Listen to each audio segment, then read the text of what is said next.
kind of feel like Clint Eastwood. Go ahead, Mayor. Make my day. Governor, I give you a lot of credit. You have tried to protect the people in your state. You're doing everything imaginable. The people of Texas have had to bear the cost of this. You've shown great leadership. Governor, thanks very much for your leadership on this. We are watching this closely, and of course, we recognize the national security threat that exists. Thank you, sir. Texas has actually seen a big drop in attempted crossings. Instead, one of the busiest sections for illegal arrivals now is a remote area of southwest Arizona. Texas has done an amazing job, and in a pretty short period of time, they're going to have it all covered. They have just been incredible. The operation that they showed me is nothing less than incredible. We have a lot of great people in the party. This man has done a terrific job.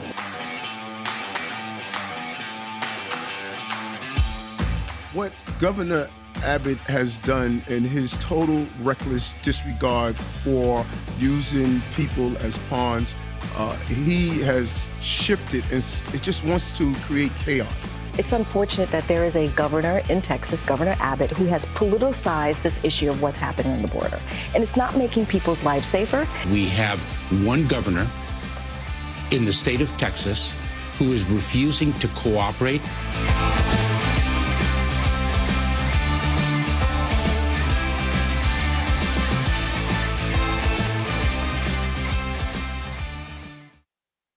Welcome, delegates. We're so great to be with you today.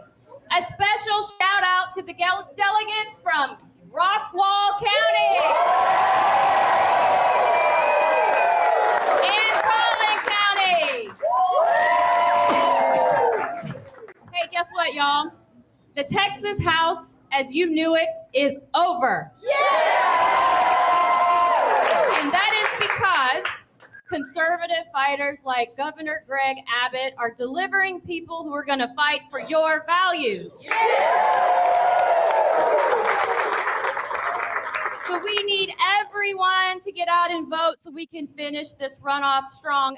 And we need the delegates to deliver a strong conservative platform so we can reinforce Governor Abbott and make 2025 the year we save Texas. And without further ado, ladies and gentlemen, the best governor in the nation, from the greatest state in the nation, our governor from Texas, Governor Greg Abbott.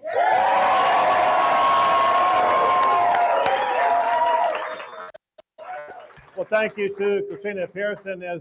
Also, thank you to Republican Party convention delegates for what you're doing. Listen, I wish I could be there with you in person, but I've been working all this entire week to get the vote out for all of the Republican primaries I've endorsed to make sure that we are going to elect great Republican leaders like Katrina Pearson. One thing about Katrina, one thing about Texans is that we are fighters, and we have been from the very beginning. Yes. If you think about this, next year is the 190th anniversary of the battle at Gonzales. That battle gave birth to the Come and Take It flag. Since that time, Texans have been known for our fighting spirit, and that fighting spirit continues today as we fight back against Joe Biden's reckless policies that are destroying the United States of America. There's a long list of his policies I could cover. Let me just mention a most recent one where Joe Biden issued an order saying that Title IX of the Education Code is intended not just to protect women, but also men who identify as women. It's outrageous. And so I had my own order where I ordered Texas schools will not comply.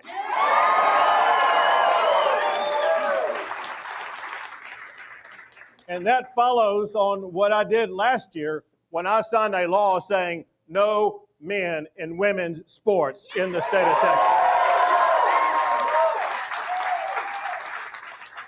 But listen, we need to come to grips with the fact that there are radical leftists who are trying to impose their woke ideology even into our schools. There are some schools in this area where we gather right now that they provide a resource guide that informs students about how students can change their gender. There's another school in this area where there is a male high school teacher who taught class dressed as a woman. Let me ask you this. If you were a parent of a child or grandparent of a child in one of the schools, would you feel that you should have the right to move your child to another school? That is exactly why I've been fighting for the right of every parent in Texas to choose the school that's best for their child.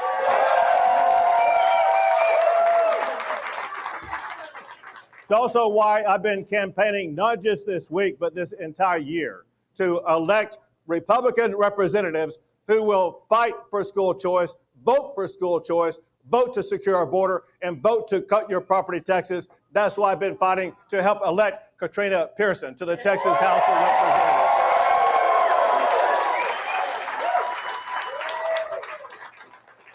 One thing about Katrina and myself, and that is we support our law enforcement officers, period. The fact is that Texas is a law and order state. Hey, have y'all seen those videos on TV about these reckless protesters at college campuses across the entire country? Let me tell you what, we don't tolerate paid protesters in Texas. Who try to come and hijack our universities. And so when they tried to pull that stunt in Texas, the Texas Department of Public Safety was there to meet them, to clear them out, to arrest them, and put them where they belong, and that is in a jail cell.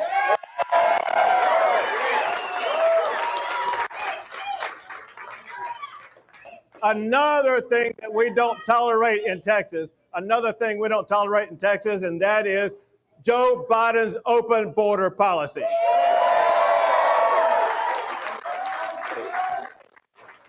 Now, remember this, and that is it was just years ago, we had the lowest illegal immigration in 40 years, and that's because Donald Trump put into place 4 policies: remain in Mexico, Title 42, end, catch, and release, and build a border wall that led to the dramatic decrease in illegal immigration. When Joe Biden took office, he issued executive orders that got rid of all of those border security tactics, and now we have the worst illegal border crossings in the history of the United States of America. In just 3.5 years under Joe Biden, we have more than 10 million illegal immigrants coming across our border. To put that in context, hey, we got more than 4 Houstons who've come across our border illegally. They include known terrorists, known murderers, known rapists, and other criminals. In Texas, we will not stand for Joe Biden's open border policies.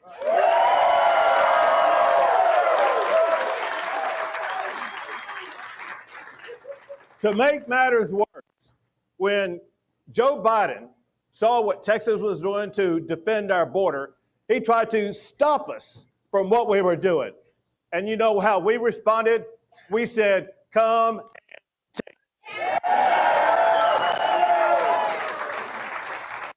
So I invoked Article 1, Section 10 of the Constitution. I declared it an invasion. I said Texas has a right to secure our state and our country. So here's what we did. Do you remember those big orange buoys that we put in the Rio Grande River? They were designed by the Border Patrol themselves because they were effective in illegal entry into our country. And wouldn't you know, when we put them into the river, Joe Biden filed a lawsuit to try to put a stop to it. Well, that lawsuit continues today, but I want you to know, as we gather in Rockwall, Texas today, those buoys remain in the Rio Grande River.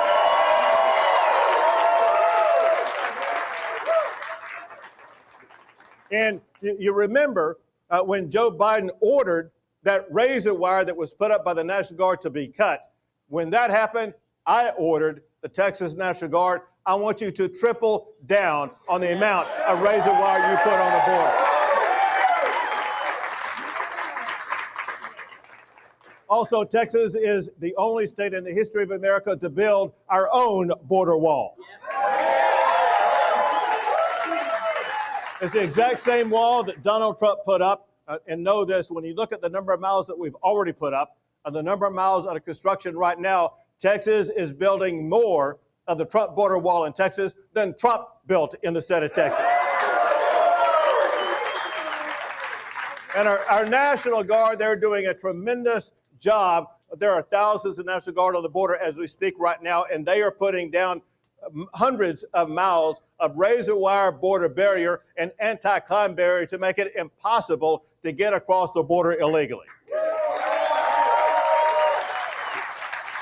In fact, because of what they're doing and because we're in this for the long haul, Texas is the only state in the history of the United States of America to build our own military base on the border.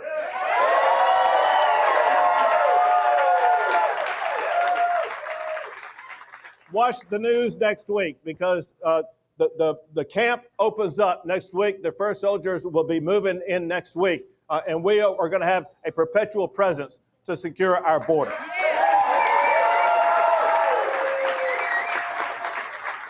One of the lowest moments in this entire episode about what happened on the border is when Joe Biden used Eagle Pass, Texas, in a 50-acre park in Eagle Pass to allow illegal immigrants to come across the border. There were as many as 5,000 illegal immigrants crossing a day into Eagle Pass. I got tired of what Joe Biden was doing by violating the laws of the United States of America. And so I ordered the Texas National Guard to go wire that 50-acre park shut.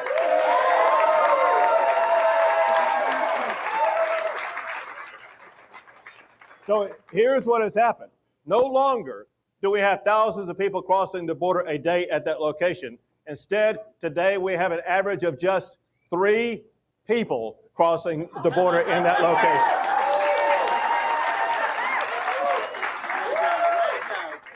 And know that those 3 people are arrested by the Texas Department of Public Safety for trespassing in the state of Texas.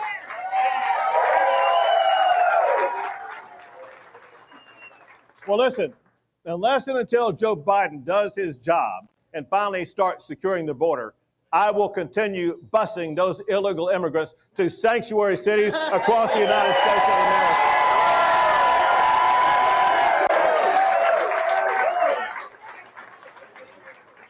But listen, I got breaking news for you, because the fact of the matter is this crisis is about to come to an end. It's going to end in about 6 months. Yeah. You know what I'm saying? In 6 months, Joe Biden is going to be fired as president of the United States of America.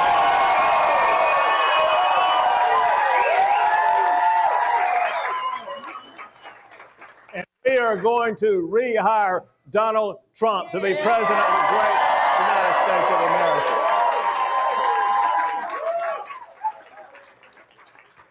We have to win these elections.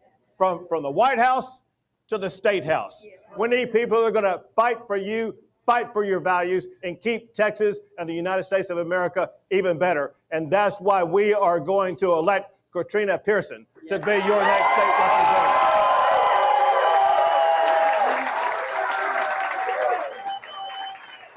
So thank you all. God bless you all, and God bless the great state of Texas.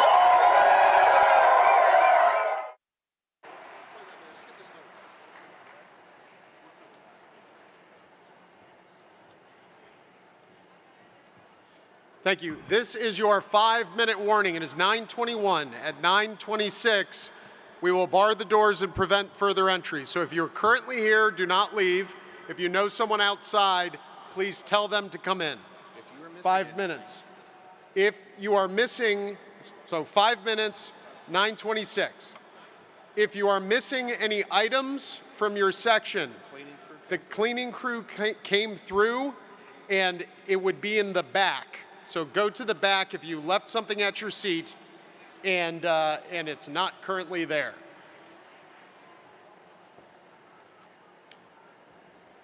At this point, Senate district chairs, please make sure you have all of your ballot materials and you don't need anything further. Pages can help you grab further ballots from the podium if you need it.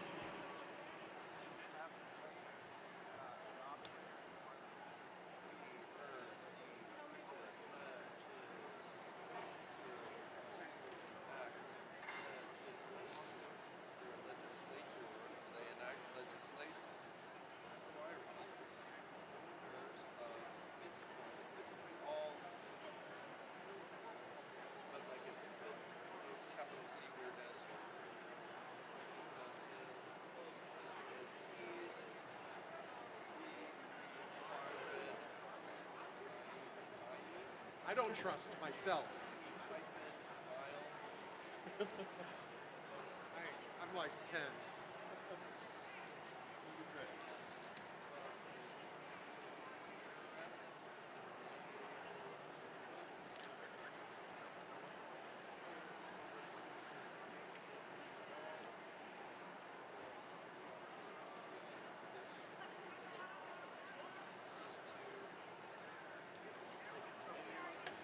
Am I looking at over here in the front?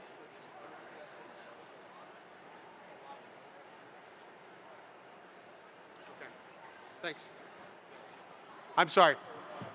An amendment to that, what I'd said before, if you were looking for something, it's either in the front of the room or in the lobby by where Victor the Elephant is.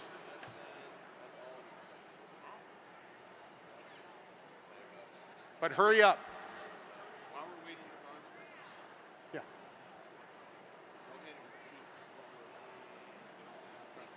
So what we're voting for, we are barring the doors in approximately 3 minutes. What we are currently voting for is vice chair. After the balloting for vice chair, we will take up the platform, and we have a hard stop at 11:45. We need to get butts out of seats at 11:45 sharp. There's no motion to adjourn. There's no anything of the sort. We just get kicked out of the building, okay? So 11:45 is our hard stop.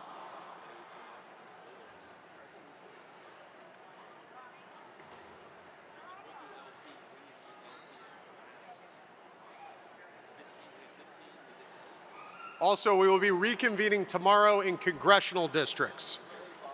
So it is imperative we get our state business done here tonight before 11:45.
He's around.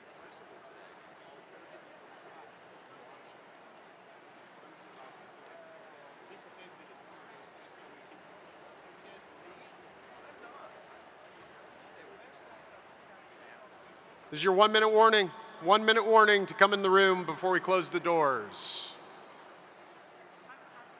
If you know anyone outside, tell them to run quickly. 1 minute warning.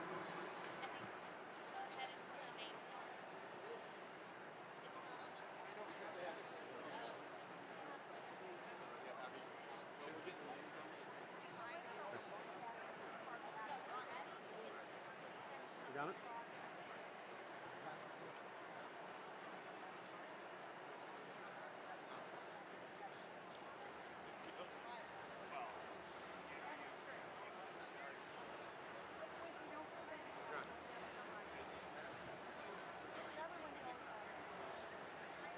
Production, can we get the computer on the screen, please?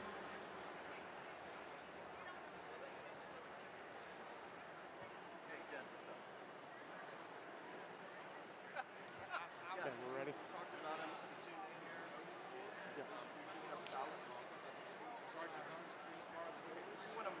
Okay. Please look on the screen. The names of Dorinda Randall and Abby Johnson have been placed into nomination for State Party Vice Chair. Will the Sergeant at Arms please bar the doors and prevent further entry? And will the caucus chairs distribute your ballots?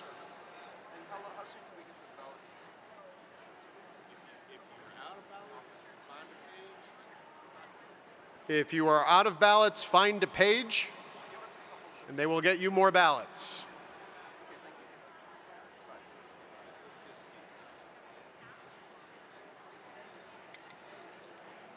Hey, Missy, just give me one, okay? Okay, so I can vote.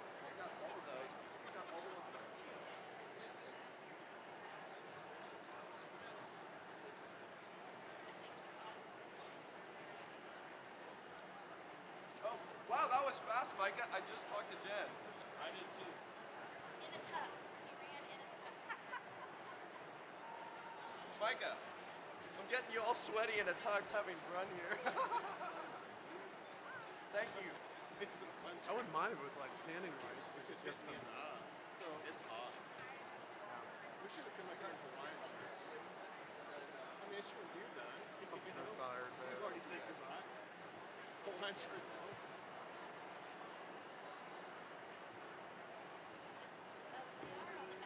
We could have got some secret Hitler while we're waiting. I know. We tried. It's funny. We got a few rounds.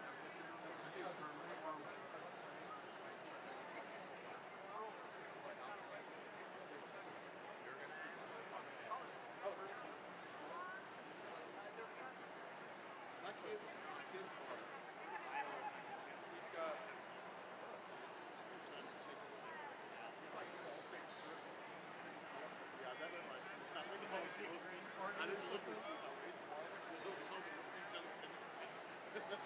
No, I was like, I think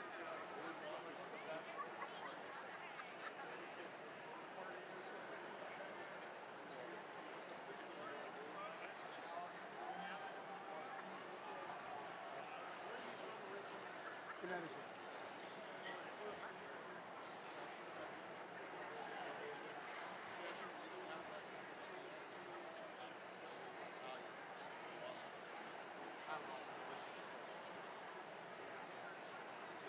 Which is like half the time. So, half lads and half the time. So 12 is 1. So we don't have some class. 11. We have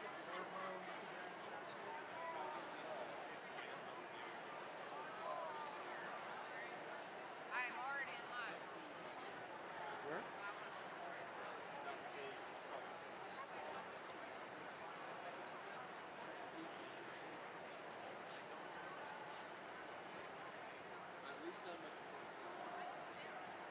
Okay. Yeah.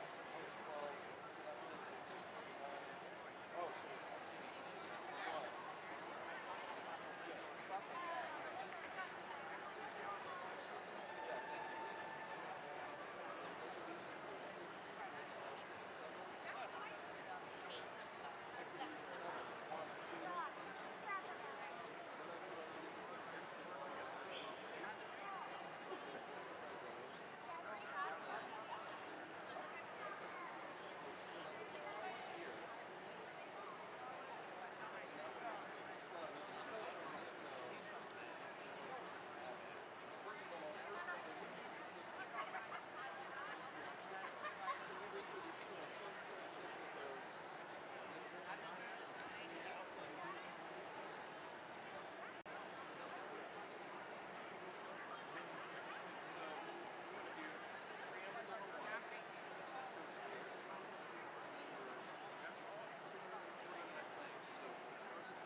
Yes. So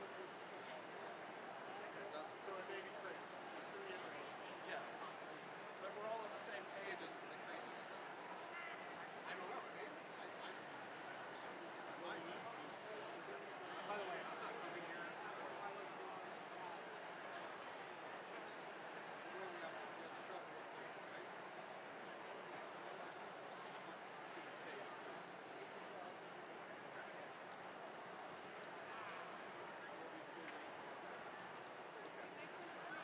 Think about that offset too.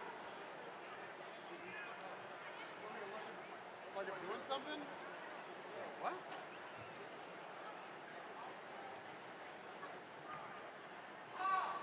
This applies to you, that's why there should be some options. So I wrote on the spot.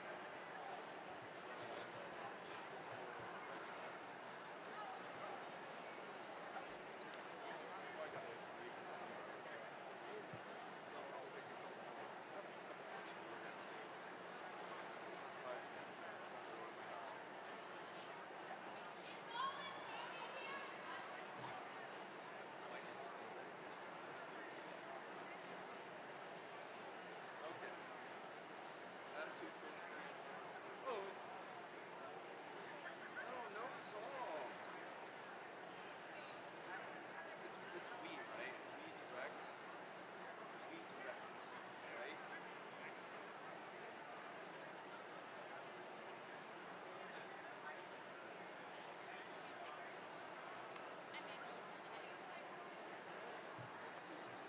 So, well, that's good because number one is at least one.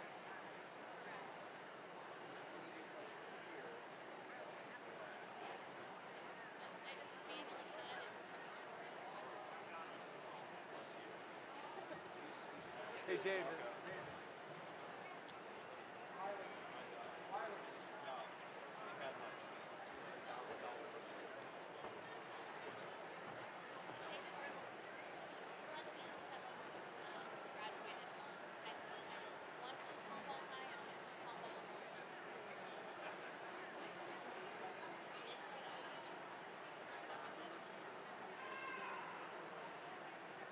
I know that, and I don't even know if Bryce has anything to do.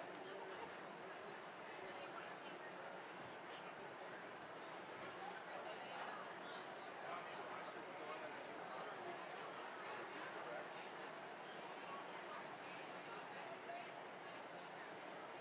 Only I can find these. I guess Adam and right? See what's up.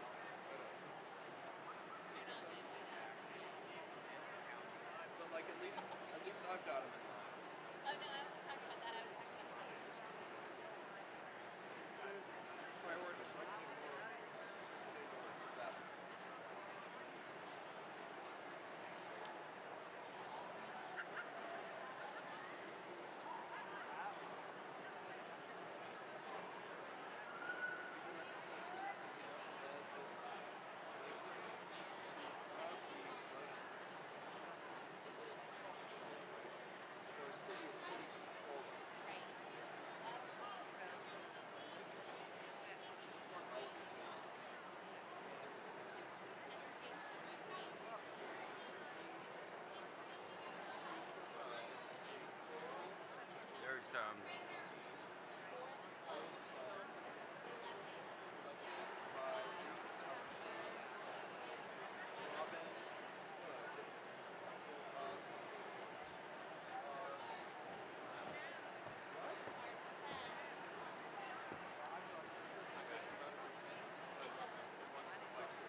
Okay, again, remember, when you are done voting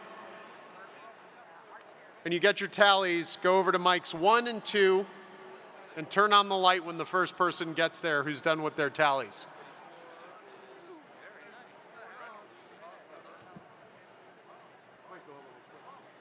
You pull it down? You pull it down?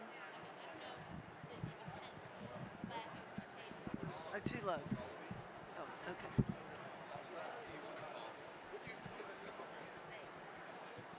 Dorinda first. Is he here? Are they going to let us go? We're green. He's.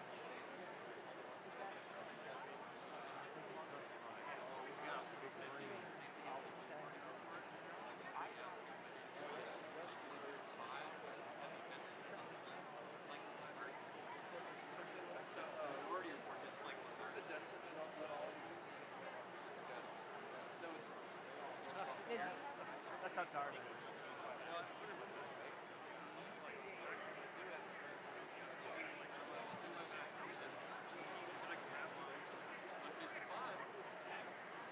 We did get a quorum because because we got ballots.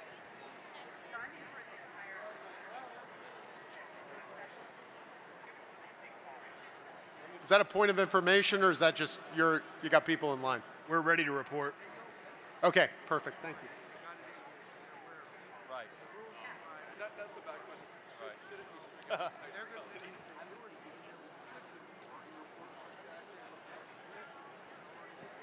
Well, we'll see what it's Right. They should ask me. Yeah. Who do I let know?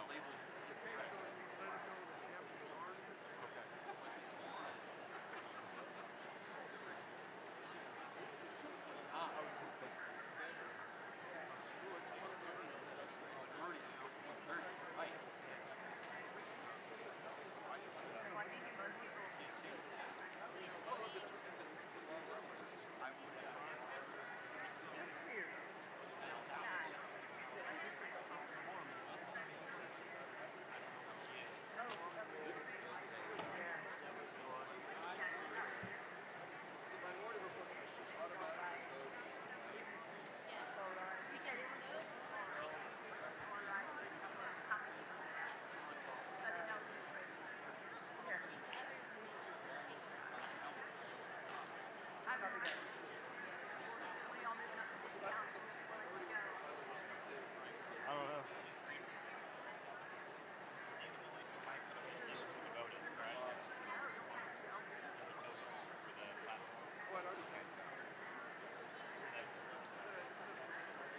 You know, that's pretty intuitive when you look at it. They've got these 4 lights, stand up, have an interrupting motion. They want to make some amendment.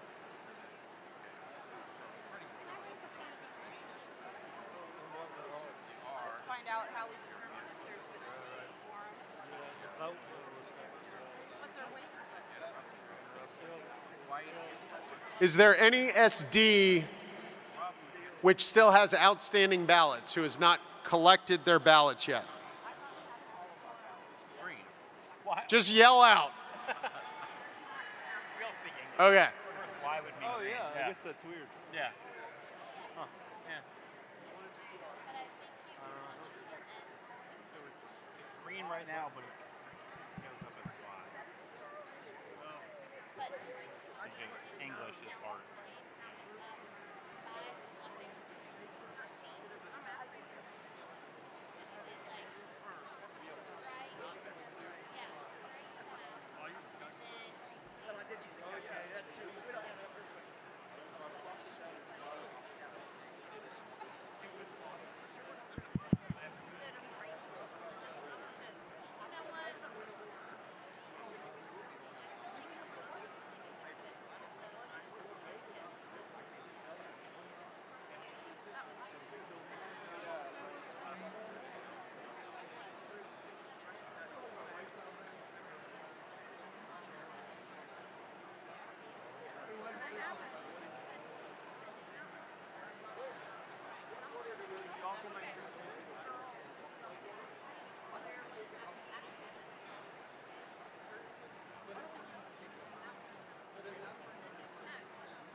Yes. Mic 2. Mr. Chairman, Raquel Yes. Lewis, SD4, point of information. Please state. How is it determined whether we have a quorum to conduct business for this general session?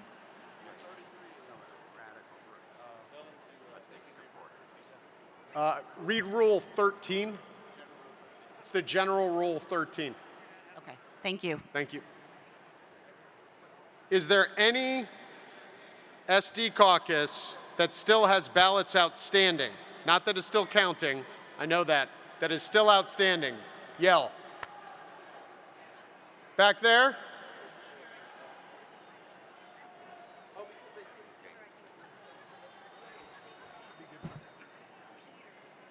Okay.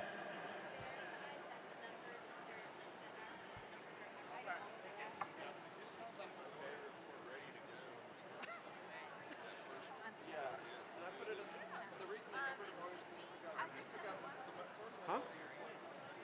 Thanks. And then now you're here. What's going on? Please don't kick me out.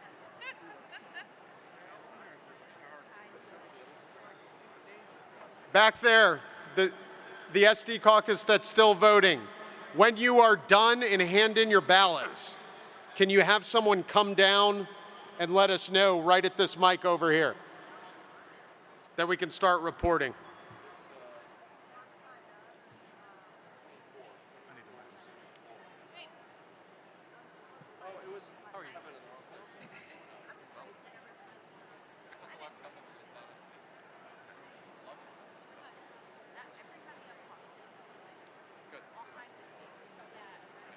I have my first.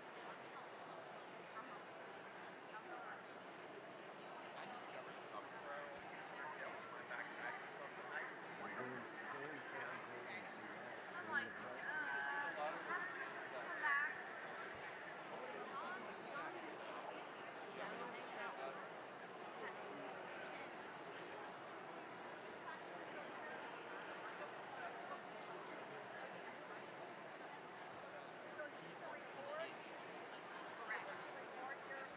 Well, about for Dorinda and Abby. It's like, About to put it on the computer. I had nothing harassing me. I'm like, I'm very nervous about Why don't you? 9 o'clock, 9:30. I mean, you know. It's about time. Did she leave? She's there. Mr. Chairman, Just wanted to let him know that we. point Yes. of information. Go ahead. To your right, sir. Please state your point of information. Oh, go ahead. Thank you, Mr. Chairman. Chris Bro, SD3. 2 years ago, a lady came up to the microphone with a point of information and asked if you'd like to have dinner with her. I just want to know how that went. You guys still talking? Everything okay? Yeah, you know, it was good. Cool. We hung out. It was good. Sweet. I think she's over there now. Oh, all right. I was just checking on you, man. Thank you. Doing well. Is that a point of information over there? Luce Riley, SD 21. We still have ballots out. You still have ballots out in 21? Yes, sir.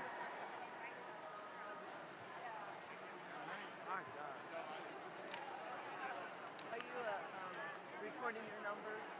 No, I was just No. here Oh, talking okay. with Rachel for a minute. So I'm going to keep walking around.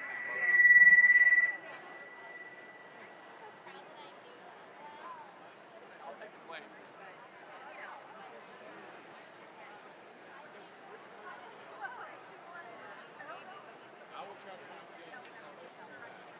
That's the only one without a cut.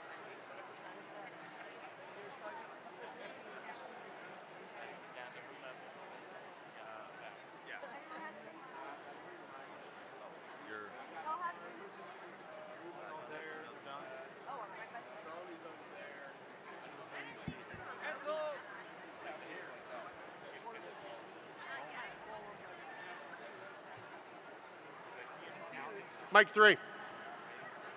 I'll say we're ready. How about that? No. SD 16 is ready. Point of information. Thank you. I think we're waiting on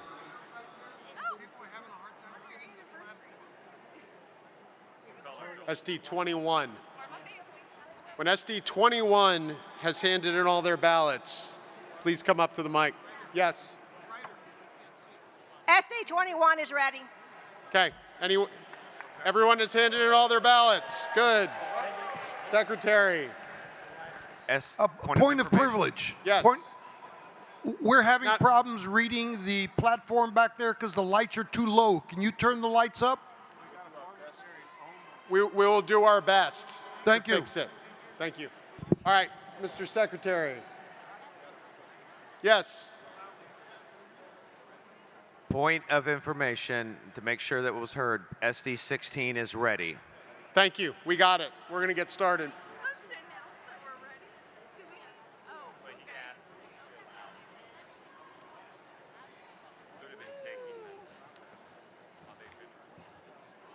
Oh, I need my. We are going to start reporting now. Can we get the spreadsheet up on the screen?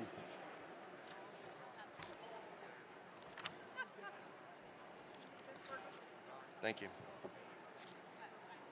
Very good. Let's start with Mike 1.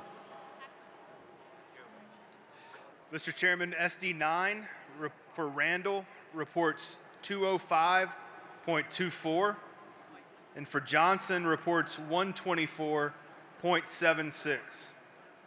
Thank you. SD9 reports 205.24 for Randall, 124.76 for Johnson. And if all the other SDs would do it in that same order, in that same manner, candidate number, that would be great. Thank you very much. Mike 2. SD12 reporting Randall, 316.58. Johnson, 98.42. SD12 reports 316.58 for Randall and 98.42 for Johnson. Right. Mr. Chairman, SD14 reports Randall 91.82, Johnson 67.18. SD14 reports 91.82 for Randall and 67.18 for Johnson. Correct. Mike 2. Rachel Hooper, SD13. Dorinda Randall, 57.39. Abby Johnson, 15.61. Chairwoman Hooper from SD13 reports 57.39 for Randall and 15.61 for Johnson. Mike 1. SD6 for Randall, 58.10. For Johnson, 24.90. Chairman Teeter from SD6 reports 58.10 for Randall and 24.90 for Johnson. Correct. Mike 2. Speaking for Dale Inman from SD4, Dorinda Randall with 273.96, and Abby Johnson with 119.13. SD4 reports 273.96 for Randall and 119.13 for Johnson. Correct. Mike 1. Shane Green for SD17, Randall 190.89, Johnson 142.11. Chairman Green from SD17 reports 190.89 for Randall and 142.11 for Johnson. Correct. We got Mike 2. Tejas from SD29, Randall 91.47, Johnson 35.53. Chairman Tejas from SD29 reports 91.47 for Randall and 35.53 for Johnson. Mike 1. Good evening, Janera Lewis, SD27. Dorinda Randall, Thank you. 159.77. Abby Johnson, 4.82. And new SREC Lewis reports for SD27, 159.77 for Randall and 4.82 for Johnson. Yes, sir. Mike 2. Mr. Chairman, Adrian Pena Garza, Senatorial District 20. Dorinda Randall, 80.86. and Abby Johnson, 66.14. And Chairwoman Pena Garza from SD20, I hope I get it right this time, don't leave the mic, 80.86 for Randall and 66.14 for Johnson. Are we good? Thank you. Mike 1. Ed Zenner, SD23. We have 36.76 for Durandal and 65.24 for Abby. Committeeman Zenner from SD23 reports 36.76 for Randall, 65.24 for Johnson. Mike 2. Correct. Rufus Estes from SD15, 105 for Randall, and 63 for Johnson. Chairman Estes from SD15 reports 105 even for Randall and 63 even for Johnson. Yes. Mike 1. Thank you, Mr. Chairman. Chris Brew, SD3. I report for Randall 301.54. And Johnson, Abby Johnson, 123.46. And Mr. Bro reports from SD3 301.54 for Randall and 123.46 for Johnson. Thank you, Mr. Cruz. Thank you, Mike Mr. 2. Bro. Mike 2. Jennifer Fleck for SD 25, 226.67 for Randall, 255.43 for Johnson. SD25 reports 226.67 for Randall, 255.43 for Johnson. Yes, thank you. Thank you. Mike 1. Christy Slape, SD5. Randall, 182.76. Johnson, 174.55 with 1 abstention. And that's 1 even. Yes. SD5 reports 182.76 for Randall, 174.55 for Johnson, and 1.00 abstain. There's a correction. For Randall, it's 182.78. 7-8, thank you very Yes, much. Mike 2, please. Jamie Mathis, SD 26. Randall, 120.03. Johnson, 24.83. Abstain, 4.14. Chairwoman Mathis from SD26 reports 120.03 for Randall, 24.83 for Johnson, and 4.14 abstain. Go to Mike 1. Thank you, Mr. Chairman. John Berry, Jack County Chair, SD 30. Randall, Randall 276.83. Johnson, 126.17. SD30 reports 276.83 for Randall, 126.17 for Johnson. Thank you, Mr. Cruz. Thank you. Number 2, please. James Buntrock, SD7. Drinda Randall, 313.56. Abby Johnson, 35.44. No abstentions.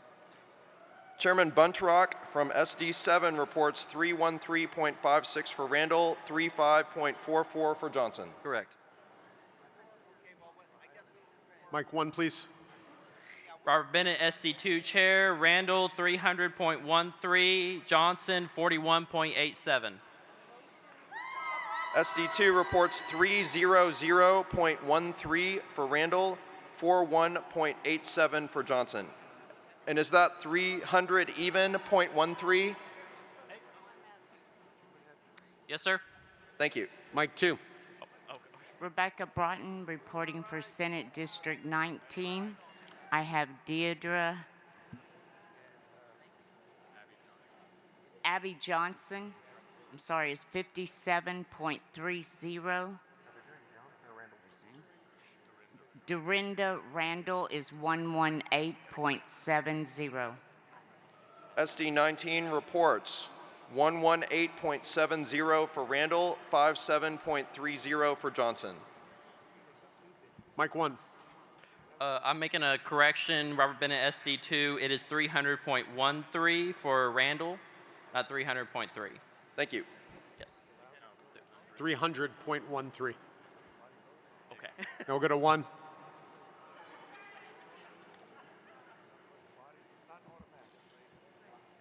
Please proceed. David Brugel, SD28. We have 164.21 votes for Abby Johnson and 127.79 votes for Dorinda Randall. So in this order, Randall, SD28, 127.79, Johnson, 164.21. Is that correct? That's correct. Thank you. Mike 2. Kathy Ward, Senatorial District 8. Dorinda Randall, 278.64. Abby Johnson, 115.36. Is that 115.36 for Johnson? Yes, 115.36. Thank you. Randall, 278.64. Johnson, 115.36 from Senate District 8. Yes, sir. Thank you. Mike 1. Steve Biggers, SD 22. Ms. Randall, 271.52. Ms. Johnson, 79.08. SD 22 reports 271.52 for Randall, 79.08 for Johnson. That is correct. Thank you. Mike 2. Selena Sauter, SD 11. Dorinda Randall, 264.68. Abby Johnson, 67.33. Chairwoman Sauter, SD 11, reports 264.68 for Randall and 67.33 for Johnson. Thank you. Thank you. Mike 1. Yes, thank you, Mr. Chairman. For SD 16, Walt Nickel, for Chairman Matt Patrick. We have for Dorinda Randall 114.40, and for Abby Johnson 25.74. Last two digits was at 0.74? That is correct. Okay, so SD 16 reports 114.40 for Randall, 25.74 for Johnson. That's correct. Thank you. Thank you. Mike 2. Senate District 24. For Dorinda Randall, 282.07. For Abby Johnson, 90.93. And Chairwoman Daniel from SD 24 reports 282.07 for Randall, 90.93 for Johnson. Correct. Thank you. Mike 1. Thomas Mathis reporting for Senate District 10. We have Randall with 216.43 and Johnson with 102.57. Senate District 10 reports 216.43 for Randall, 102.57 for Johnson. Correct. Thank you. Mike 2. Senate District 21, Randall, 78.22, Johnson, 86.78. Senate District 21 reports 78.22 for Randall, 86.78 for Johnson. Yes. Thank you. Mike 1. Mr. Chairman, Senate District 31 reports for Dorinda Randall, 166.36, and for Abby Johnson, 99.64. Senate District 31 reports 166.36 for Randall, 99.64 for Johnson. Yes. Mike 2. Senate District 18 reports 115.70 for Randall, 252.30 for Johnson. Senate District 18 reports 115.70 for Randall, 252.30 for Johnson. Okay, SD 1. Kathy Wakeman, SD1. Randall, 341.41. Johnson, 112.59.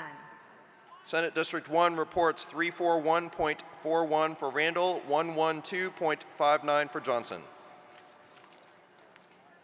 Thank you. We'll tabulate the votes. Chairman, Mr. Chairman, Yes. SD5 has a correction. Please state the correction. Dorinda Randall has 186.78.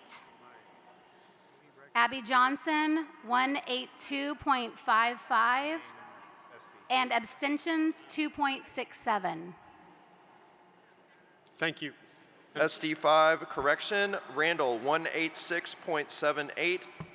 Johnson, 182.55. Abstain, 2.67. Is that correct? Yes, thank you. Thank you. Will the Sergeant at Arms please open the doors and let everybody in? Number three, do you have a? John Book, SD5, point of information. What is the vote total for SD9? Can that be please confirmed? SD9 reported 205.24 for Randall, 124.76 for Johnson. Thank you.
What was the total number of votes? 9,000? Hey, 9,000 votes? Yes. No.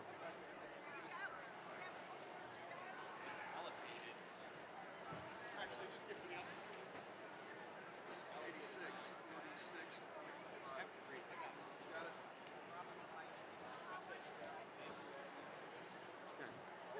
it? Total votes cast. Here are the tallies. Total votes cast, 8,646.53. Dorinda Randall, 5,769.30. Abby Johnson, 2,870.42. Congratulations, Dorinda Randall is elected the new RPT Vice Chair.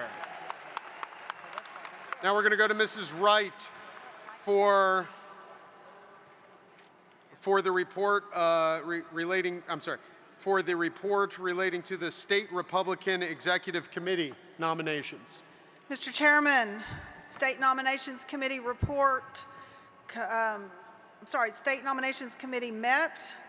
The Senatorial District Caucus elections were conducted in each caucus. The following members were elected: Paul Anthony Hale, Kristen Bentley, Bruce Bishop, Jerry Fisher, Daniel Hunt, Rhonda Ward, Dale Inman, Gwen Withrow, Jeremy Story, Susan Lucas, Scott Bowen, Don McDonald, Ralph Fight, Deborah Fight, Jim Pickle, Maggie Witt, Dan Tully, Ann Gephardt, Matt Tiskus, Susan Valiant, Ken Moore, Galen Devine, David Wiley, Lisa Hendrickson, Dale Gibble, Dr. Melinda Morris, Gregory Murphy, Christiana Keeler, Rolando Garcia, Brenda Estes, Matt Patrick, Susan Fountain, Roman Klein, Becky Green,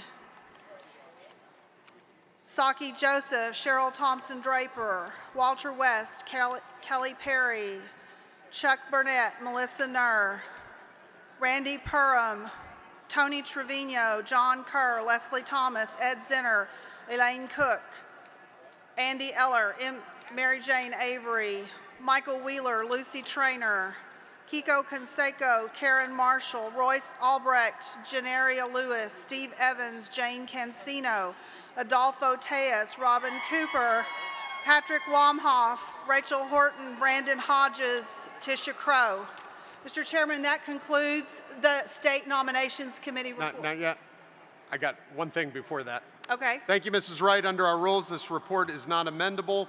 If there's no objection, we'll adopt the report of the State Nominations Committee concerning the election of the State Republican Executive Committee members. Hearing none, the report's adopted. Ms. Wright, that concludes the report of the State Nominations Committee. Thank you. Okay. We have a set of Lexus keys up front, so if anyone wants a Lexus, come up to the page. No, if you lost keys, please come up to and get it from the page.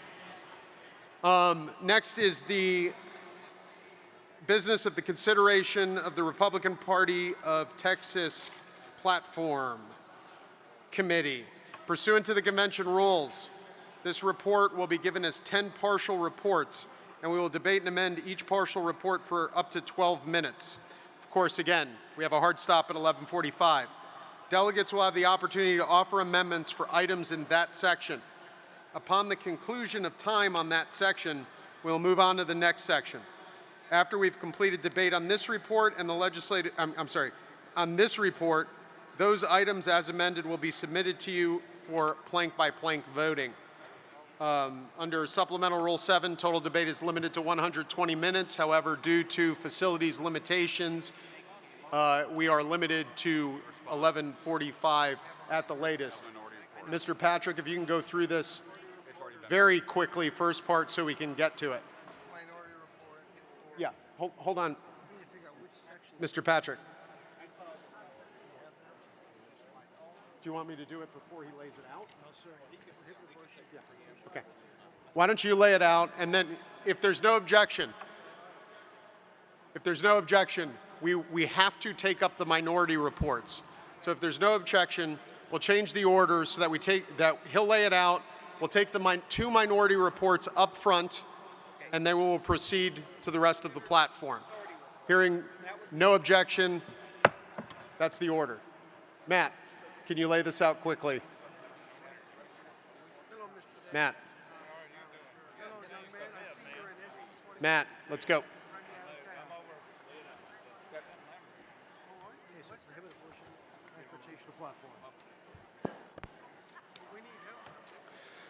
There's a minority report related to Convention of States, which was plank 24 in the old platform.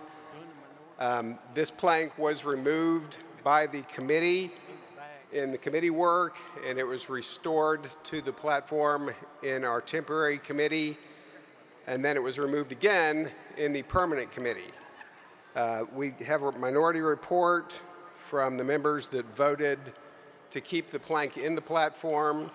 The body has sort of felt like this is something that has been in the platform for a long time. There's a lot of division about this plank within the delegation and across the state.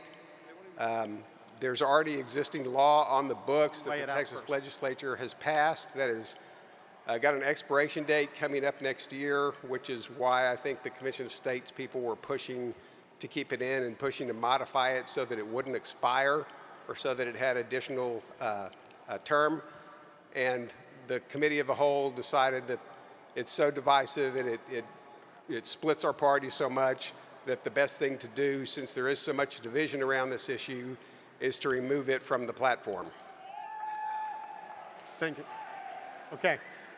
Whoever laid out the minority report number 1, please come to one of the mics. We have mic 3. Mr. Chairman? Yes. Peter Batura. Are you on mic 3? 3. I guess I need to move, sir. Am I mic 3? Yes, mic 3 had a white light on. Are you good? My name is Dan Pickens. I'm one of the members of the platform committee.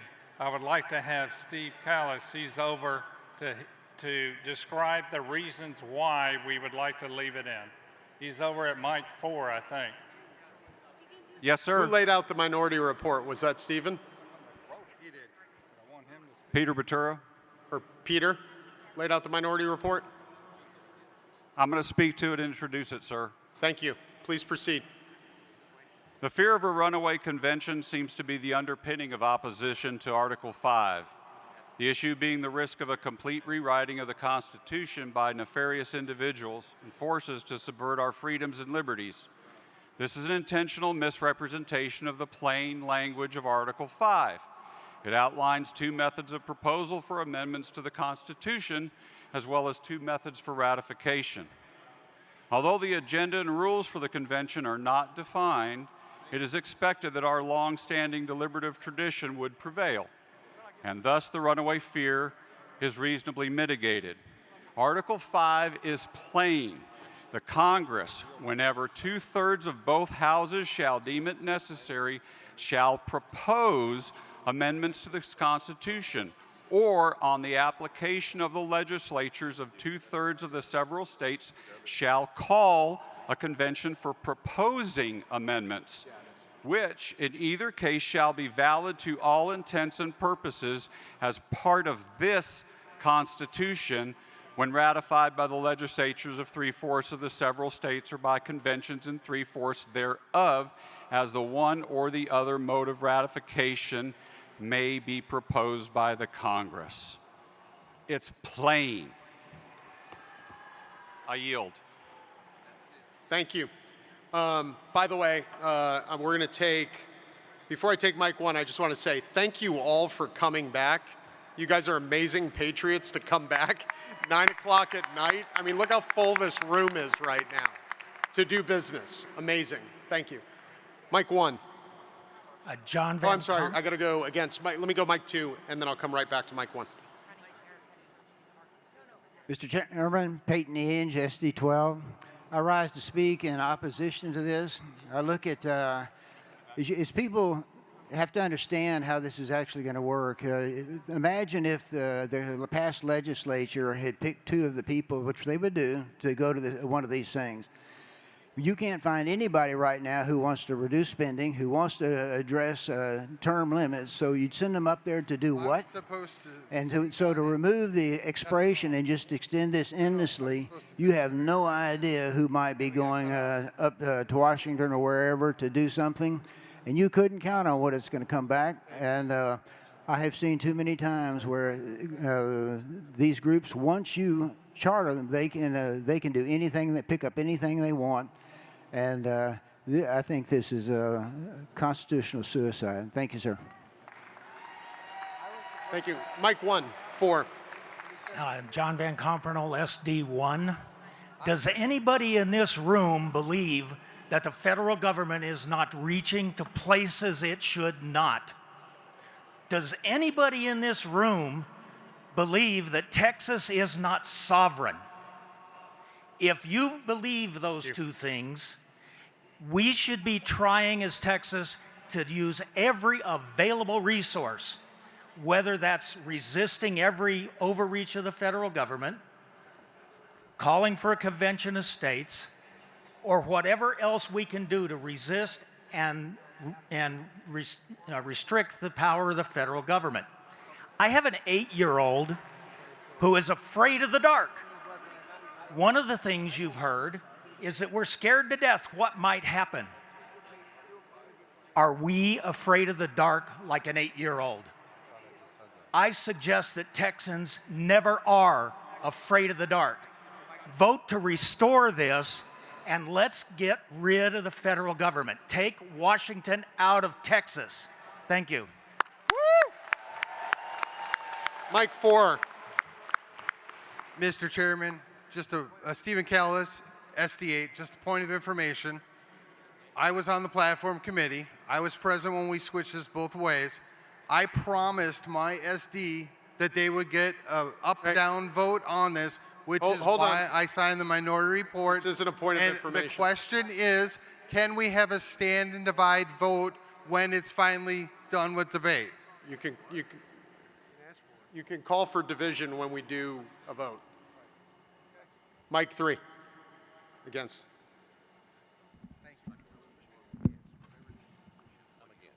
Lee Breckenridge Moore, SD8. The Convention of States platform has no place in our platform. It is divisive. There is all this talk on this convention for unity, but yet we have this plank being proposed that is the opposite of unity. Convention of States does not define us as Republicans, and it does not belong in our platform. Heck, Democrats are even divided on this issue. AOC and Bernie Sanders, they want Article 5. That should tell you all you need to know. Let's focus on electing Donald J. Trump in November and get back on that and not this divisive issue. Let's go to mic 2 is the last speaker 4. Mark Meckler, SD 25. I gotta be honest with you, sitting at this convention as a proud Texan, I'm outraged and offended by all the expressions of fear I have. Are we the people who stood at the Alamo? Do we remember the Alamo because they were afraid and they ran away? Do we remember the Battle of Guadalupe because we said, hey, please come and take our cannon? We're so scared we want you to take it. You wanna know who opposes this? George Soros opposes it, Planned Parenthood, La Raza, MoveOn.org, Hillary Clinton, Howard Dean, Russ Feingold. If you're standing in this room and you oppose the idea of calling a convention of states and having this on the platform, that's who you stand with. It's outrageous. We are Republicans. This is not the Democrat Convention of Texas. This is the Republican Party of Texas. Conservatives stand for this. Conservatives stand for the Constitution. And if we don't have the willingness to stand up, to man up and woman up and fight back against the federal government, then I don't know who we are as Texans.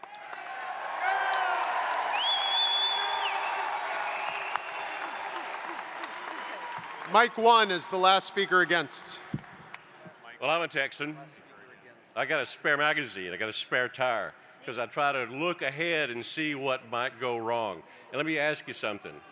If we get 34 of these magical amendments and they're all identical and they're all just limited to that same thing, and Congress calls this convention, is California going to be there? Are they?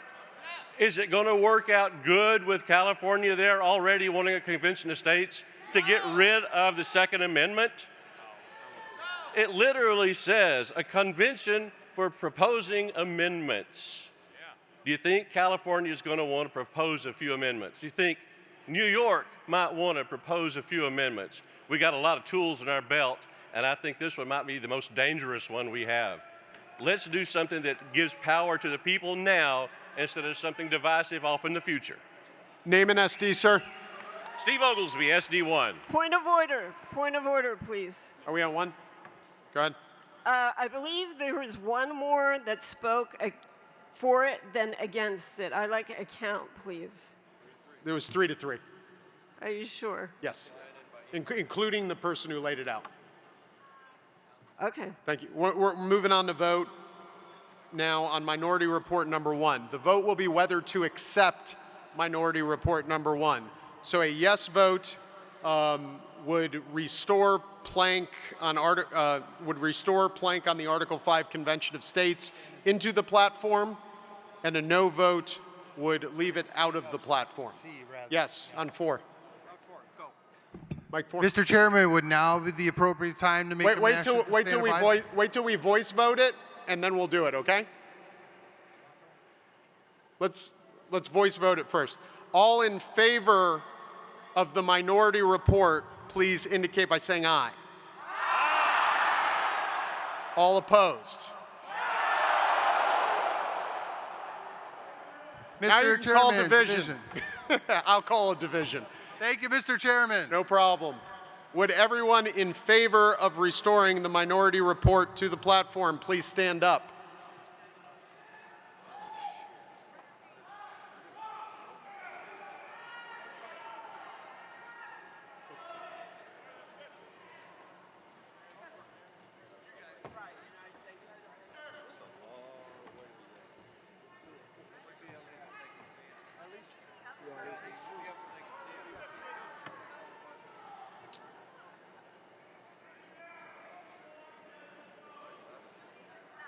Okay, sit down, please.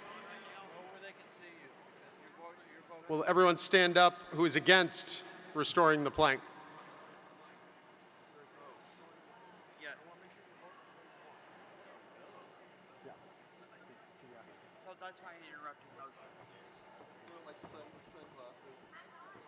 Thank you.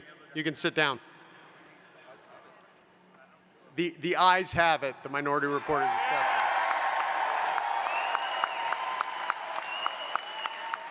Matt, will you please lay out the minority report number 2?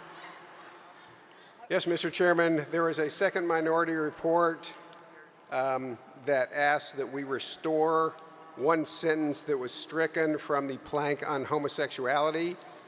The language that was stricken was a simple 6-word factual sentence that says homosexuality is an abnormal lifestyle choice. This was rejected overwhelmingly in committee. This was rejected overwhelmingly in temporary committee, and it was rejected overwhelmingly in the full committee, in the permanent committee. We had some testimony on it. They were all pretty much from one group out of Houston, about 10 people that were very vocal, but the committee voted very heavily in favor for keeping this language in the platform. Okay. By the way, you're going to have another chance to vote on every plank of this platform when we get the Scantrons. Just wanted to remind you. Okay, so the minority report is to amend plank 129 to strike the first sentence following the title. Is there a motion? Mr. Chairman, Peter Batura, yes. SD 17. The author of the minority report, I submitted it. You're speaking on the minority report, correct? That's correct, sir, yes. Okay. Thank you. No problem. I'd like to make a motion. Where's the light? No, you can't make a motion now. He's speaking in favor of it. Let him lay it out, and then you can make a motion. The reality of this sentence, the content of the plank itself, doesn't add value. It really is a thumb in the eye to members of the Republican Party who believe in republicanism, the ideals that we espouse. Many speakers have stated repeatedly during this convention the necessity of winning in November. It is absolutely necessary to put Donald Trump in the White House. We need boots on the ground. That's the bottom line. We've got folks that are Republican and are willing to do the work. We can either focus on the 20% that may divide us, or we can focus on the 80% that unites us. I believe we should choose to focus on what unites us. Supporting this minority report does not affirm a lifestyle. It does not. This is not the church of the GOP. We have a tradition of faith, absolutely without a doubt, and we're passionate about it and unashamed. But for those that believe, as Christians, I ask you, when a woman was caught in adultery and brought to Jesus, and the leaders and the Pharisees came and were judging this woman, wanting to stone her, Jesus asked one simple question. Who is without the without sin, cast the first stone. And slowly the people walked away because they realized the sin in their own lives. If we keep this sentence in this plank, we ought to amend it. Add adulterers, add liars, add cheats. This adds no value to the substance of the plank. I yield.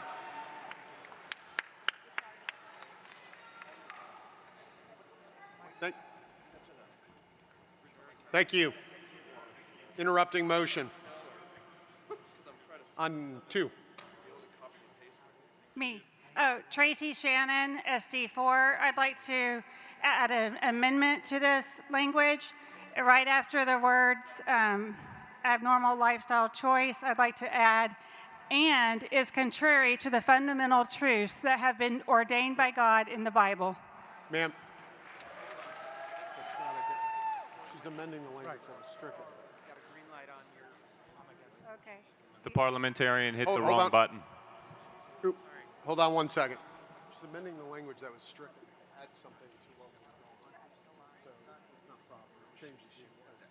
She wants to add to talk about why it's wrong. So that she's added. She's not. It's not a proper. No.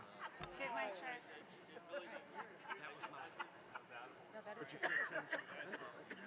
Yeah. That amendment's out of order. It's not germane to the minority report. It changed because it changes its intended purpose. Yes, number one. Number one. We need to remove that line. It doesn't. Do you have a point of order? Oh, sorry. Or a request Barbara for information? Denson, I'm speaking for removal of the line with SD 17. Hold on one second. We got the wrong light on. Can you put the green light on? And I'm going to go to mic 3 for first speaker against. Mr. Speaker, there was an interrupting motion. I just couldn't get to the mic. It's Rick Cook. You're interrupting motion, Rick. Yep.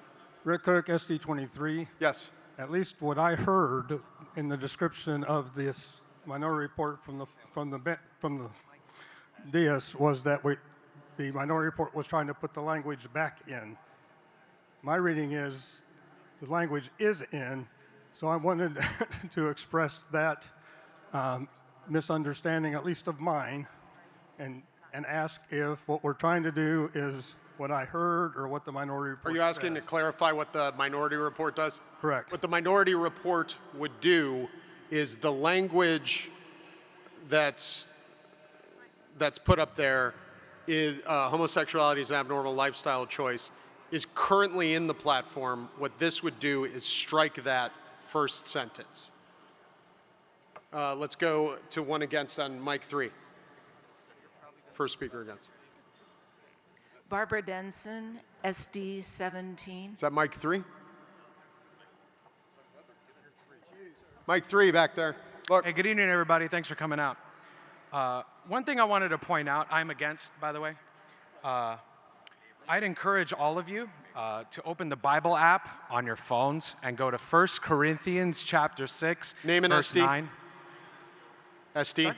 Name an SD. My mistake, sorry. Marco Rodriguez, Senate 19. Thank you. I'd encourage you to open up to 1 Corinthians chapter 6, verse 9. Homosexuality, as defined by St. Paul, is a sin. And we're not going to sell our souls for votes, all right? Yep. Period. So, like I said, I'm against amending it. That line should definitely stay there. And if we take it out, if we're not firm on this, we will continue to lose the culture war for Texas. All right? We need to be hard, and we need to be firm in the Christian values that this nation, that this state holds are divine, straight from the Almighty. All right? Thank you. Thank you. Thank you. We're going to go to 4 is mic 1. And then I'm going to go to mic 4 for the next 4. Okay, now it's Barbara Denson, SD 17. We need to remove that line. It doesn't accomplish anything. It's mean, it's self-righteous, it's virtue signaling. It's like we're the mean kids in the 1960s on the playground calling other kids names. Yeah, you know the names. This is the modern day equivalent. It is cruel. Who are we as a people to act that way? Somebody at our SD convention said, "Oh, but they're sinners." And I said, "You want a party with no sinners? Who's going to be in it?" Jesus hung out with the sinners. He forgave the sinners. This statement is just unconscionable. It's got to go. Next speaker against on mic 2. Point of information. Mr. Chairman, Peyton Hinge. Hold on one second, Peyton. I got an interrupting motion on number 4. Darrell Thomas, SD 11. Yes. Point of information. In this minority report, it says 130, but in the actual plank, it's referring to 129. The reason for that is we had stricken a plank, and so the minority report was written on the document we were working on at the time, and so the plank numbers just shifted one, that's all. We'll give you clear instructions when we do the balloting so you know how you can vote on that if it gets inserted back in. Let's go to mic 2, Peyton. All right, thank you, Mr. Chairman. Again, Peyton Hinge, SD 12. You know, people get mentioning scriptures, and you got to recall that John the Baptist came preaching repentance. The scripture says Jesus himself went everywhere preaching repentance and faith, and he sent the disciples out to preach repentance and faith too. They also leave out the fact that when Jesus told the woman about then he would forgive her too, the last thing he said to her was, though, go and sin no more. That's right. So this, the tragedy is homosexuality is like a lifestyle or a road where the bridge is out around the corner. And if you love anybody, you'd stand up and say, you'd do everything you could to turn them another direction before they destroy their life. So I'm opposed to taking this out. I think the loving thing to do is to leave it in. Amen. Okay. Mic 4. Mr. Chairman, Marco Roberts for SD6. I want to speak in favor of the minority report. I think one thing that's worth noting is that the line that we're striking doesn't mention sin at all. It just talks about how common something is. It's a normal lifestyle choice. I don't think that whether something is common or uncommon makes it good or bad, and I think it confuses the message of the purpose of the plank. I also think it is divisive, as we can see this already among us. The plank, as it shows 129 without what's in red up above, is a very good plank. And I think we would all support it 100%, and we would all be united in that. Let's strike that sentence down, let's unite, and let's confuse folks with whether something is a common behavior or uncommon behavior and imply something that isn't true. Thank you, Mr. Chairman. Thank you. And we have the last speaker on the minority report against on mic 3. Thank you, Mr. Chairman. John Carr, SD 22. The Republican Party is the party of truth. We are not liars like the Democrats. I, for one, am sick and tired of hearing the Democrats tell lies all the time. But Jesus Christ said, I am the way, the truth, and the life. So when Christ speaks about something, it is true. The fact of the matter is that homosexuality is an improper lifestyle. Popularity does not make it correct. So when we say that the party of truth, when it says that statement, it is standing on truth. We need to be consistent in truth. Yeah! Woo! Yeah! We have an interrupting motion on 2. I have a point of inquiry. Yes. Would it be appropriate to ask to suspend the rules so that we could adopt the entire platform all at once? No, it would not be proper. Okay, we're now going to vote on minority report number 2. The vote is whether or not to accept the minority report. So the yes vote strikes the red language in that platform plank, and a no vote leaves the language in. All in favor of accepting the minority report, please indicate by saying aye. All opposed? The noes have it. The motion fails. Now, hold on one second. Before Matt moves on, it is now 10:41. I'm going to give you 2 options on how to proceed, and we're going to vote on it because I want to make sure you guys are with me. My recommendation is that we have until 11:45 in order to spend the maximum amount of time on the platform. And since we cannot take up state issues tomorrow, my recommendation is to debate until we lose the facility at 11:45, and then come back tomorrow in our congressional caucuses, hand out the Scantrons while we're in our congressional sections during the general session, and those Scantrons are coded so it will vote to your Senate district. So we can vote tomorrow and debate up until 11:45 today, the platform. The second option is to hand out the Scantrons, which we would have to do now, which means we would have no further debate on the platform.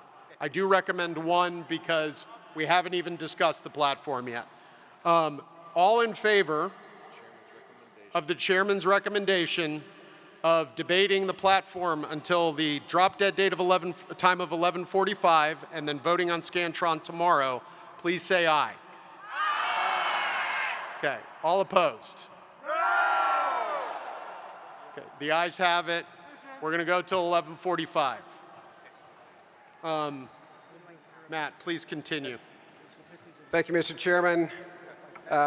Before I get into the platform, I just want to say thank you to the committee who put in a tremendous amount of work. They started meeting on Zooms a week beforehand and reviewed the platform, and the editorial team worked tirelessly too, so I just want to give them my deep and sincere thanks.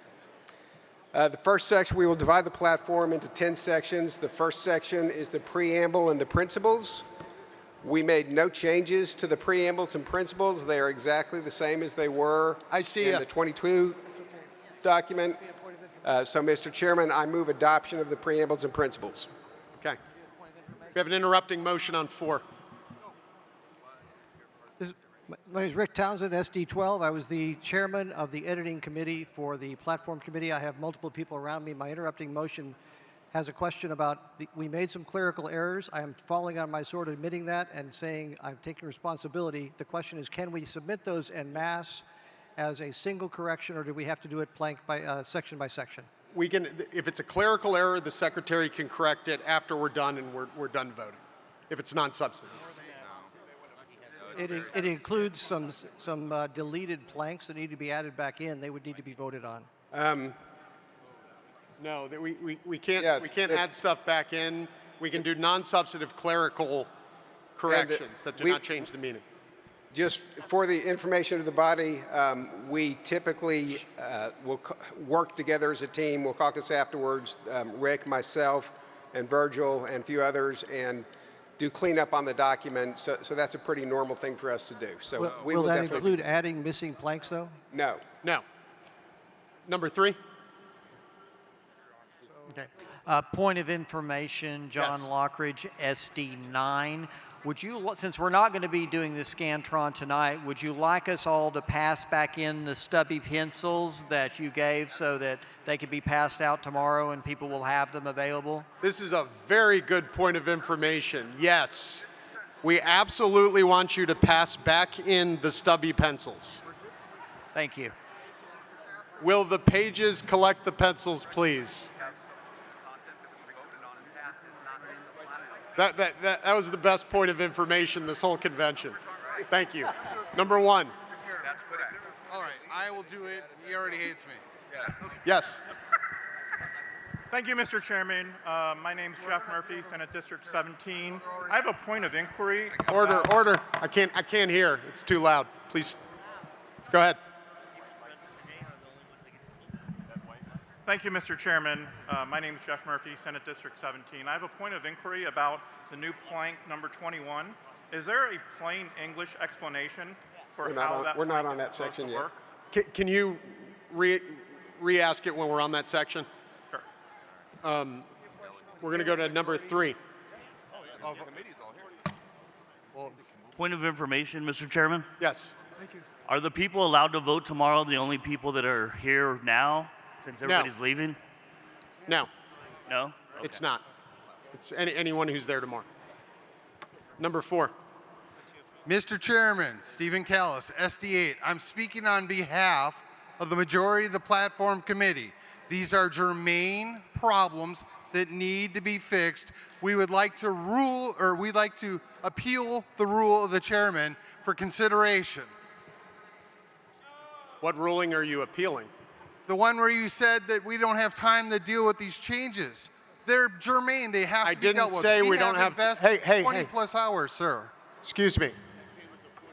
That came as a point of information. When we were on the proper section of the platform under the supplemental rules, you could make an amendment to change those areas of the platform. But if we keep doing points of information, we're never going to get to those. So let's go to number 2. Point of information, yes, Chairman. What do you do if you're a committee member from the platform committee and the report that you decided on is not the one that you finalized last night, and all of the convention is about to vote and you have no confidence in that report? What should you do? Mr. Chairman, no, speaking Mike out 2. of order. I'm calling Mike 2. Thank you. Okay. Mr. Chairman, Ron Kinnear, SD12. I just noticed in the book there's a third minority report. Do we have to deal with that first? There's no third minority report. That was one taken care of earlier. In federal overreach. That was LP. We did it. Yes, interrupting motion on 4. All right, I'm just going to finish my question, Mr. Chairman. If you were a permanent committee member and you decided on this platform report, and you're getting about 40 different reports of planks that were not added that we did add, and you're getting other substantive changes that are not reflected in the report, enough to change the numbering, what would you do? If we vote on these, the numbers don't align with the report as accepted by the committee at the end of the permanent committee meeting last night.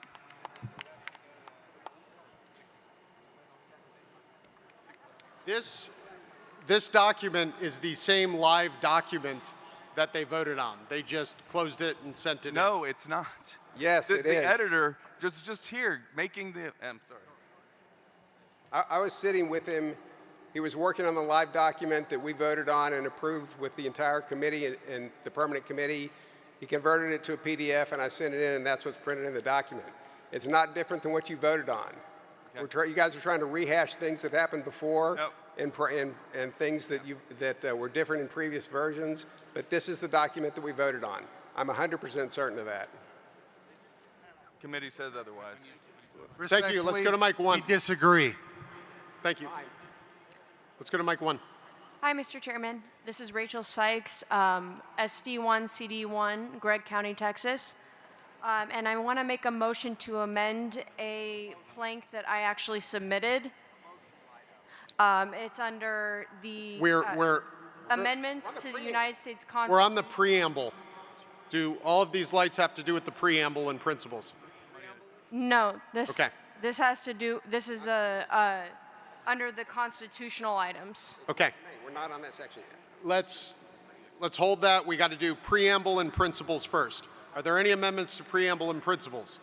Seeing none, we will move on. Well, okay. Go ahead, next section. No. Thank you, Mr. Chairman. The next section is constitutional issues. This was ably chaired, and we had a few amendments, but there are not a lot of new planks. Yep. It's fairly consistent with what we had before. Probably the most significant new plank was, hold on, let me find it, concurrent majority, which is 21 in your printed document, which replaces a previous plank we had that had the same concept in it, but was based on votes for your Senate district. It worked more like a electoral college. So this works like electoral college too, but instead of using Senate districts, it uses the counties. So we would end up with more electors. So that's the most significant change, and the rest of it I think is pretty self-explanatory. Okay, Mike 1. Thank you. Is it in this section, I assume? It is. Okay, yes. perfect. So I'm making a motion to amend under number 7, amendments to the United States Constitution. I'm making a motion to amend one of the planks I actually submitted, and for good reason, and I'll explain why. Okay, So, please state your amendment. Under Section C, where it says support repeal of the 16th Amendment federal income tax, which is unconstitutional, and I can explain why, I want to put support repeal or nullify the nullification of. So do you just want to add after the word repeal or nullification of? Repeal or the nullification of the 16th Amendment, and I'll explain why. Because the 16th Amendment is unconstitutional. Hold on 1 second. Okay. I want to get the language right. So after the existing language, Virgil, just put or Nullification of, and can I give my defense? I'll let you speak on it. Hold on 1 second. I want to make sure it's correct.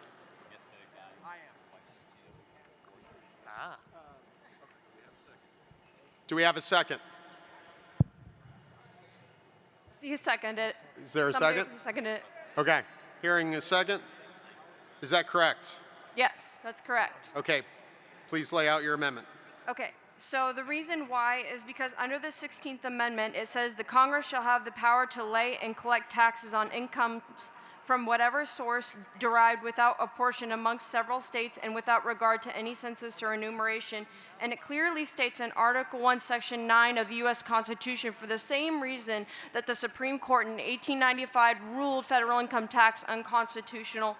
It says, and I don't want to bore you guys with the entire section, but I'll read the section that talks about laying taxes. It says, no tax or duty shall be laid on articles, I'm going to go back up. It goes a little further. No capitation or other direct tax shall be laid unless in a proportion to the census or enumeration herein directed to be taken. Obviously, you can hear the language is contradictory to the 16th Amendment, because this preceded the 16th Amendment. This is the core of our Constitution.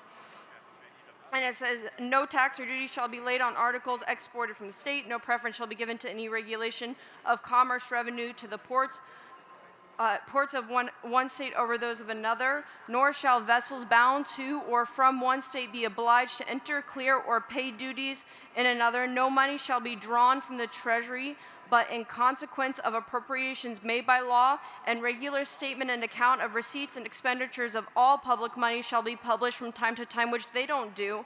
No, and they don't give a census or enumeration as according to the Constitution either. No title of nobility shall be granted by the United States, and no person holding any office or profit or trust under them shall, without the consent of Congress, accept any present, I'm going to say this wrong, emolument, office, or title of any kind whatever from any king, prince, or foreign state. And I'm just telling you right now, our Federal Reserve is owned by foreign entities. Time, ma'am. Time. Okay. Number 2. Point of information, Mr. Yes. Chairman. Mr. Chairman, you mentioned us voting on the platform, and then you stated a method of doing so. Sir, on page 46, there are resolutions, and it does not appear to be time to debate those, especially those that had considerable disagreement within the platform committee. Could you please advise the body on how you would deal with resolutions on page 46? Yeah. We'd vote on them tomorrow. Yeah. We would vote on them tomorrow with the Scantron. We have against. Let's go to 4. Stephen McEwen, SD 16. I'm against this amendment. An amendment is allowed to contradict other parts of the Constitution. It supersedes them. That's what amendments do. So I don't think there's any argument remaining in favor of this. Okay, Mike 3, do you have a motion? No. Mike 1. Mr. Chairman, my name is Gary Jenkins from District 28. I stand in support of this amendment. I'm definitely in support of the term limits of 12 years for federal offices of U.S. Senate and U.S. House of Representatives. We have to stop this attitude of having career politicians instead of statesmen and patriots to look after the welfare of the people that we represent. I'm very patriotic. I love my country. I love God. And I love my family. But I want to make it clear that we need to stand flat-footed on God's word and on the moral fabric of this nation, or at least restore the moral fabric of this nation once again. God bless you. Okay. There being no further argument, debate's closed on the amendment. All in favor of the amendment, which is adding the underlined language to subsection C, plank 7, please say aye. Aye. All opposed? Nay. The ayes have it. The amendment passes. Number 3. Hi. Yes, Scott. Scott Bowen, Senate District 6. I move that we amend plank number 20 to strike the language, Texas retains the right to secede from the United States through the end of the plank.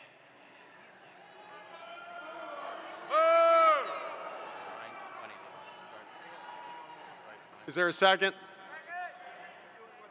Second hearing it. Do you want to lay out your amendment? Sure. Thank well, you. Actually, first, there you go. Is that properly reflected on the screen? That's correct. Do you want to lay out your amendment? Yes. We had a vote earlier today on including this in the legislative priorities. That was overwhelmingly rejected by this convention. I think it is time that we remove this from our platform also. We don't want to go through the next 2 years hearing about how it's in our platform, and so we have to support it when every single time the SRAC, the voters, this convention has a chance to vote on the issue of secession, they always vote no. It's time to take it out. And so I urge that we do that now. This is not something we stand for as a party. Okay. Mike 4. Mike 4 against? Mike 4. Mike 4. Mac Duncan, Microphone. SD3. I would like to speak against that. Go ahead. What is being suggested is actually contrary to the Texas Constitution. We have to follow the rule of law. That plank has been in our platform for quite some time. And a set of delegates last year in Houston as well voted on that plank with 89% approval.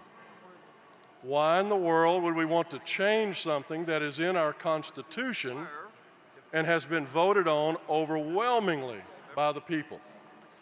The reason that that is in there is because it is a protective device that was set in place for us by the founding fathers of Texas in our law and is in our platform because Republicans support the law. It is time for Texans to run Texas. And as we continue to allow efforts like this to whittle away your liberty, your freedom, you are going to find yourselves shackled in a federal system that will squeeze the life out of you. And that is what Crockett, Bowie, Travis, and all of the heroes at the Alamo stood against. It is time for us to have these people stop trying to tear down the law of our land. There is an element of freedom that runs through the blood of every Texan, and every Texan needs to stand for that. It is time to stand for that. It is time for us to ask, will you cross the line in the sand? It is time to do that. Mike, what do you got for me? Thank you, Mr. Chairman. Mike McCloskey, Senate District 5. So I just have a basic question. Did we not at the beginning of our convention pledge allegiance to the flag of the United States of America? Hold on, you're debating. What about 4? 4? Mr. Chairman, Christine Missmore, SD30. I would like to call the question to end debate on the constitutional issue section of the platform so we can move on to debate of the next. Let's finish this debate. We got like a minute left. Thank you. Before we have to do it, if that's okay with you. Number 1.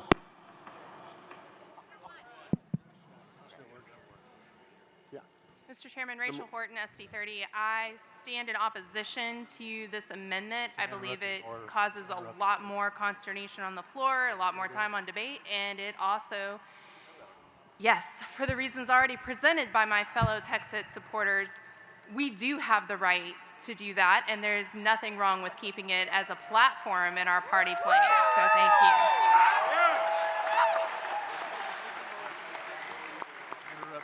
Okay.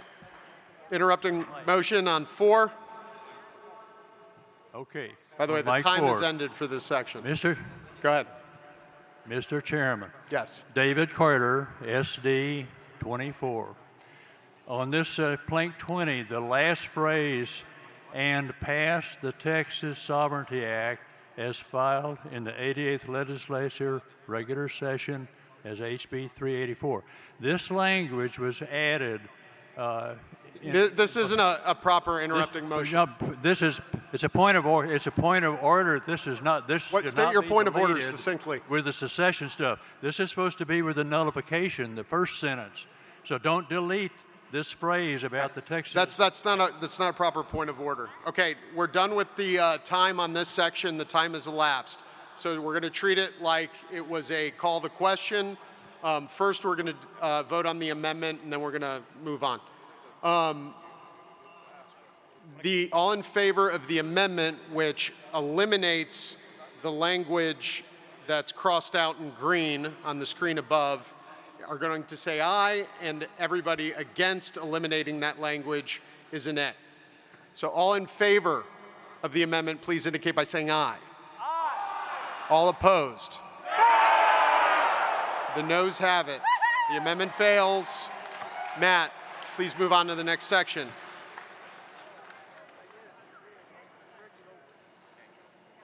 Matt, what are we on? I'm sorry. Next Yep. section. The next section is business and commerce. There's not anything that's particularly controversial, I think, that we passed in this section. So, Mr. Chairman, I move adoption. Mr. Chairman. Mike 2. Move. Mike 2. Okay. Mary Malabid, Senatorial District 7. Point of order? Point of order? Yes. Will we be able to address plank 19? It's not a proper point of order. If it's a point of information, we've moved on to the next section. Under the supplemental rules, we can't consider plank 19 now because the time's elapsed. Number 3. Ready? Okay. Art Klecka, SD5. I have an amendment to. No. You had an interrupting motion light on. So if it's an amendment that's a blue light, I got to go to 4 first.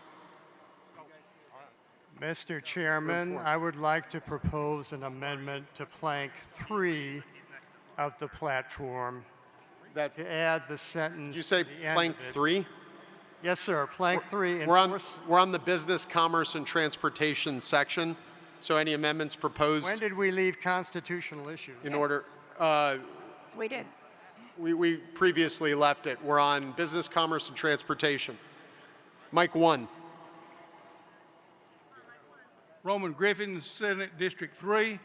I would like to raise a point of order concerning, do we still have a quorum to take votes tonight? Do we still have a quorum Yes, we present? absolutely have a quorum present. This section. Number 3 for a motion. What happened? 3, Mike 3. Hi, I would, Colleen Aguilar Epstein, SD 8. I would like to make an amendment to plank 24, strike the words, sorry, where'd it go? Short-term rentals, strike that phrase, short-term rentals. Does that correctly reflect your amendment on the screen? Correct. Thank you. Do you want to speak in favor of your amendment? Yes, I do. I'm from Plano, and we have a really bad problem with short-term rentals. We just went through a year study, and our city council decided to ban them. I remember last year about this time, there was a big real estate organization that was trying to get this plank put in. It would limit local control, and homeowners in Plano have really suffered from short-term rentals, and I think that they know best what they want for their city. We have, is that an amendment to an amendment on 4? No, it's an amendment. Okay. Can you turn the light off for now, and then we'll get through this? On 1, is this an amendment to an amendment? No, sir, it's a new amendment. Okay. Let's turn it off, and then when we're done with this amendment, then we can move on. Speaking against, Mike 3? Nope. Hello, I'm speaking against. My name is Ashley Cash from SD 28. I am opposed to this change because as a property owner of a short-term rental, I should be allowed to determine what I do with my own property. This is a very slippery slope when you tell a property owner what they can and cannot do with their own property. And if we allow this, allow people to tell us what we can and can't do, it's only going to get worse. And you may find that you can never own your property again. I oppose this. Thank you. Mike 4, against? Howdy. I'm David Garrison, Senatorial District 29. I'd like to speak against as well. This is against our property rights, which we are already fighting for. We as Texans, property is very important to us as Texans and as Americans, and we're already fighting for our rights as property owners. And to restrict the rights of property owners is egregious and against the Republican and American values. Thank you very much. All right. Thank you. Last against, or let's do a 4 on Mike 1. Austin Sumner, SD2. I live in Rowlett, Texas, which used to be listed as the 12th best city in the United States of America to live in. Or sorry, not 12th, it was 14th best city. That was in the year 2012. They started having this Airbnb infestation in the city, and one of them actually popped up right next door to my house, and it just slowly devolved into hell on earth, where there was actually one day where these punks came from the Airbnb and they tried to kick in our front door, and they went around the whole neighborhood just kicking at people's front doors. It was caught on Ring doorbells. It was a nightmare. Had to get the police involved. This amendment does not remove your right to have a short-term rental. What it does is it enables local municipalities, like my city council members, who I voted for, to say we're going to have reasonable restrictions on who can get into these Airbnbs, like convicted felons or people that are running human trafficking rings. This amendment doesn't say, like, you lose control over your private property. You can still have a short-term rental. It's just that the city officials and county officials can have some control. The state isn't going to micromanage this stuff. Would you rather have a direct say with somebody that you know and you can meet with and you can have interactions with, or somebody at the state level who's dealing with millions of people? Your chances of having real influence over the laws you live under are better controlled at a local level than at a state level. Thank you. Number 3, do you have an interrupting motion? Okay. Yes? No? Okay. Point of inquiry, Mr. Chairman. Go ahead. For those who have left, will these be reprinted for them for any changes that have been made? No, they're not reprinted, but we're going to present them with the instructions, so you know where you're voting. Thank you. Number 2. Hi, Art Aguilar, ST4, and I want to offer some debate and insight into including short-term rentals, and I don't want to strike it out. I am an attorney in Montgomery County, and I have seen how HOAs take advantage and take control of neighborhoods. And people cannot use their own property. I've seen people spend so much money in fighting the HOAs because the HOAs can get so nasty with their own politics. So we should keep this in, and I am against the amendment. Mic 3 for the last speaker on this. My name is Janet Jen. I am a SD. District 18. Thank you. And then I am trying to make a comment on this term, 24. I am a real estate investment, and I have multiple rentals. What happened to me when I was young, I was 14 years old, the socialist country I was living in, they're not taking your property away. They take your daddy away. When I was grow up, I got married. I got pregnant with a child. You cannot have the second child. They taking your child away. Right now, we are losing our country. We are talking about the minor things.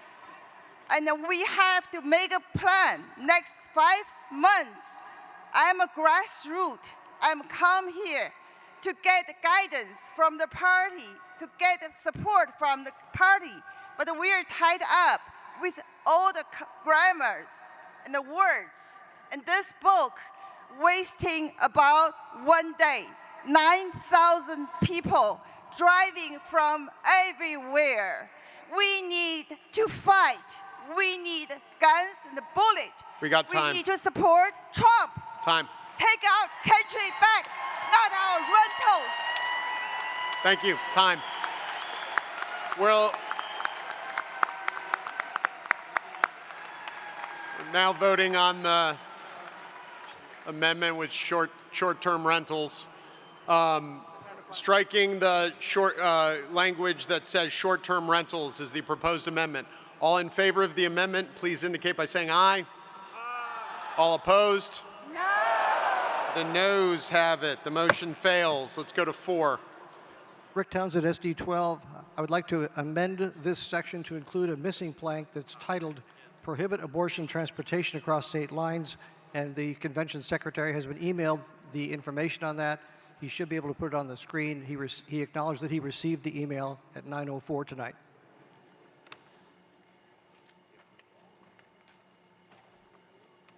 Okay, we have like less than a minute left, so I'd like to let you lay it out before it's on the screen if there's no objection. We can't be pro-life if we are not also prohibiting those who would profit from taking people across state lines to get an abortion in another state and then get a kickback. So this plank was specifically designed to address that problem. It's transportation. And it would be in the transportation subsection. Is it 235? No, it's under the transportation section of the business commerce transportation section. That's what I'm requesting. That's where I'm requesting it be. It was sent to you as 236, but it's more appropriate in the transportation section. 236. Where would you sequence that? At the end of the transportation subsection of business, commerce, and transportation. At the end of the transportation subsection.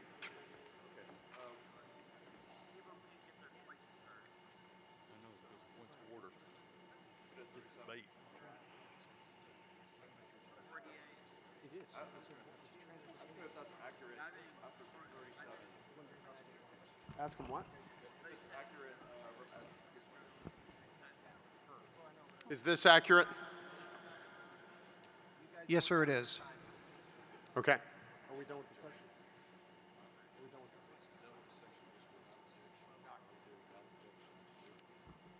Move it there? Is there objection to moving that platform plank to where he wants at the end of the transportation section? Okay. Hearing none, adopted. Our time is up on this section of the platform. So, Mr. Patrick, will you move on?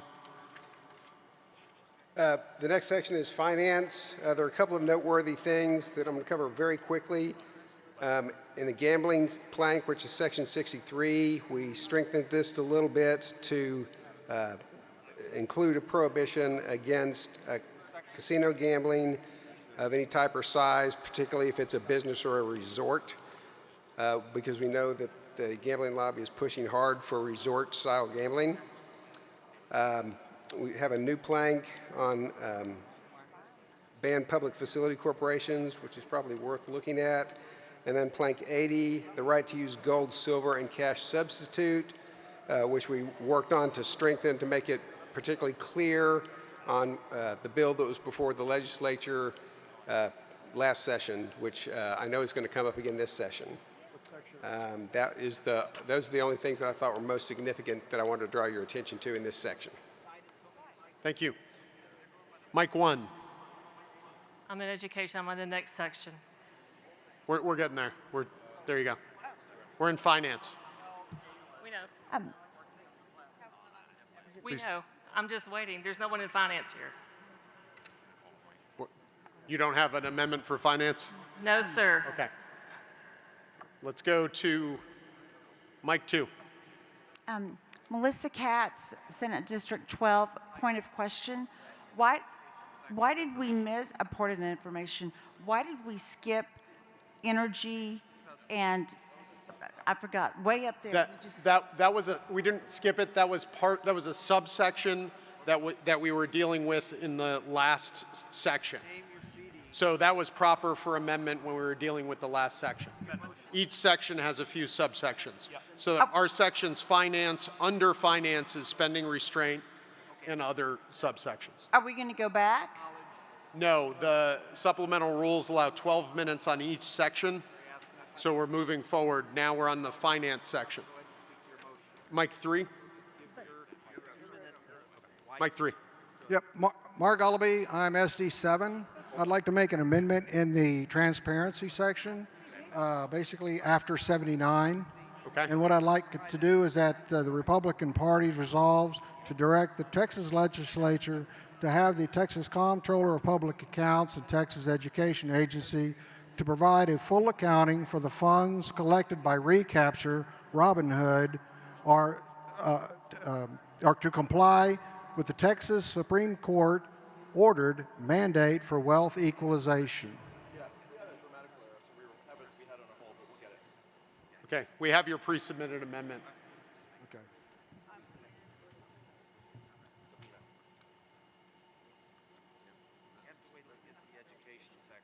Okay. While he's getting it up there, I'm going to recognize you to speak so we have as much time as possible. Okay. Go ahead. Yeah, what we have right now, everybody knows about the recapture and the Robin Hood. It's $3 billion a year that are collected from school districts across the state. Over and over, the comptroller and the Texas Education Agency are asked, how does this apply to what the Supreme Court of Texas ordered, which is wealth equalization among the school districts? In the money that it's collected, any money that's left over, we don't know where it goes. We don't know if it goes into the education system or whether it goes into roads, as the Texas Education Agency indicated to people that money that's collected from the citizens in a school district to support their school district is then allocated to, roads or anything else the state decides it wants to spend on. This money is collected from the taxpayers, okay, to support their own local school public education. This needs to be an accounting to Texas by the comptroller and the Texas Education Agency to the citizens of the state of Texas. Amen. Mark. Yes. Yes. Does that state your amendment, and is the title Robin Hood accounting okay? Yes, that'd work. Okay, thank you. Is the mic on 1? Is this an amendment to the amendment or on the main section? It's an amendment to the main section, Mr. Chairman. Okay, I have you down as the next person I'll call on once we're done with this. Thank you. Okay, number 2. Point of information, Kevin Mack, Senate District 21. How is it that we just inserted a platform without a vote moving 236, which is not 236. When he said it's not in there, for some reason it's not in there, I don't know why. We didn't. We moved this section without objection, and you're going to get a chance to vote on every one of these platform planks. We didn't insert anything into the platform. Nothing's there until you vote on the Scantron. You said you moved it, but it's not in there, so how do you move it? It wasn't. It wasn't. 236 does not even deal with the abortion issue.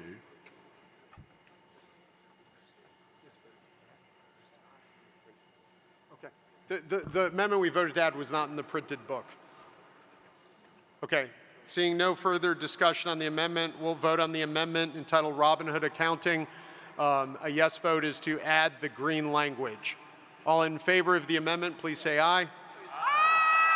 All opposed? The ayes have it. The amendment passes. Mike 1. Mr. Chairman, Joseph Poth, Senate District number 10, moving to strike number 67, some of the language in the first sentence. Okay.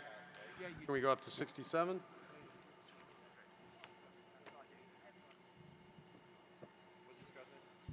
Okay, where it says we support, we will strike everything after we support through tax burden in the first sentence and replace it, we support elimination of all federal income taxes.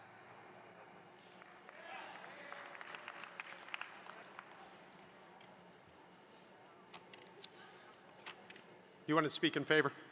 Yes, we are Republicans. We are against federal income taxes. We didn't have a federal income tax until 1913. Apparently, the country was able to survive 100 and something years without a federal income tax until it was implemented in 1913. If we could repeal 1 year, 1913 would be it. We don't need it. Texas doesn't need it, and let's get rid of it. Thank you. Seeing no further debate, we'll now vote on the amendment. Second. Is this an amendment to the amendment or just on the main section? Amendment to the amendment. It's an amendment on the amendment. Is this an amendment to the amendment? Yes, Mr. Chairman, this is Gulrez Khan, Gus for short, Senate District 28. It's amendment to the amendment. Go ahead. Okay. Until when the verbiage says, motion is to add verbiage, we support elimination of all federal income taxes and property tax.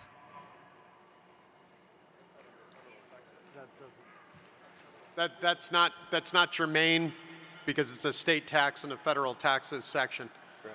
Thank you. Seeing no further argument, we'll vote on the amendment. All in favor, please say aye. Aye. All opposed? The ayes have it. The motion passes. Can I get your name and SD who proposed this, by the way? Mr. Chairman, Joseph Poth, Papa Oscar Tango Hotel, SD 10. Thank you. Thank you. Mike 2. I'm Joanna Duran from SD 29. I'd like to offer an amendment for 74H, property tax relief. It's already gone to another one. I emailed the amendment I would like to make to H, and it's replacing the language. Does the secretary have the language?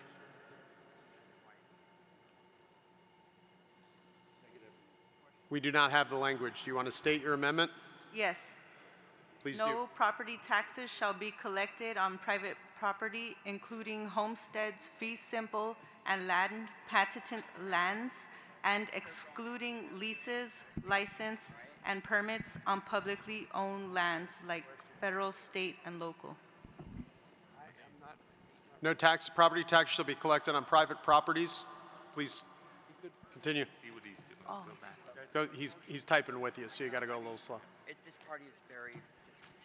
including homesteads, fee simple, and land patents, lands.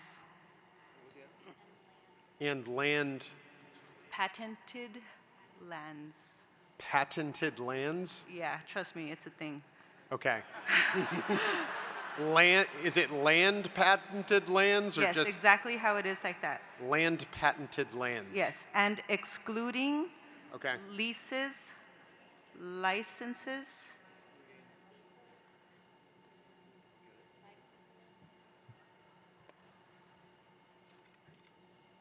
and permits on publicly owned lands, what we own collectively. Okay, do you want to speak to your amendment? Yes. We need a clear process to reclassify private property as exempt from reoccurring property taxes. We should not be imposing property taxes on privately owned property like fee simple and land patented land. We have legitimate sources to tax like leases, license, and permits on public lands that we own collectively on city, county, state, and federal lands. Hunting, gathering, camping permits, event licenses, commercial, agricultural, residential leases of public lands are within the bounds of the Constitution to tax. But a mandatory annual reoccurring property tax on private property that has been paid for or inherited is a form of slavery. Confiscation and reselling of aforementioned property to pay off property taxes is a form of theft. We don't impose reoccurring taxes on clothes, food, electronics, and we shouldn't on privately owned lands and automobiles. Thank you. Mike 3. Mike 3. Going. Yes. Is it, I know it's not, we're in the middle of a motion, but after this motion is complete, can we go back to 48 in transportation? No, we cannot under the supplemental rules. Can I make a motion to suspend the rules to go back to 48? No, you cannot. Is it over yet? Okay, we're now going to vote on the, yes, number 1. Do you have something?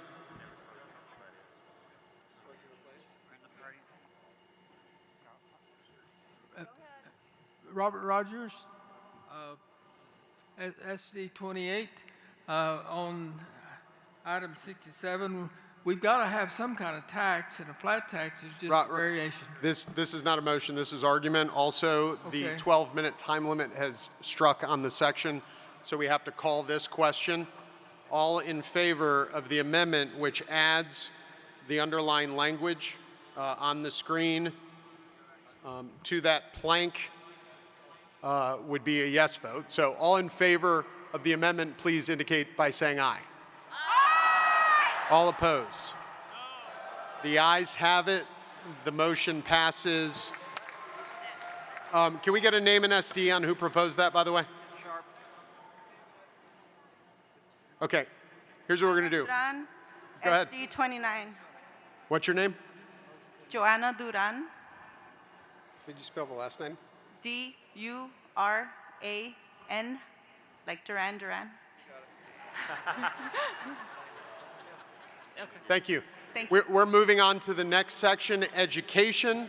We have 12 minutes for this section. Then we will be at the facilities limits. So this will be the last section we'll take up. Thank you. Mr. Chairman, in the interest of providing more time for commentary, I'm simply going to recommend this section without comments so that we can get on with debate. Do we? No, all I'm saying is that I'm not going to talk about it so that you guys can talk about it. You want him to talk about it? No. No. Good. 2. Mr. Chairman, Peyton Inge, SD 12. I move to amend plank 83 in the education section. And I would do so by adding the following language at the very end of the paragraph, and it would say as follows. Biological males shall be barred from participating in women's sports in all Texas public schools and colleges. And I'd like to speak to my motion when appropriate. Biological males shall be barred from Participating in women's sports in all Texas public schools and colleges.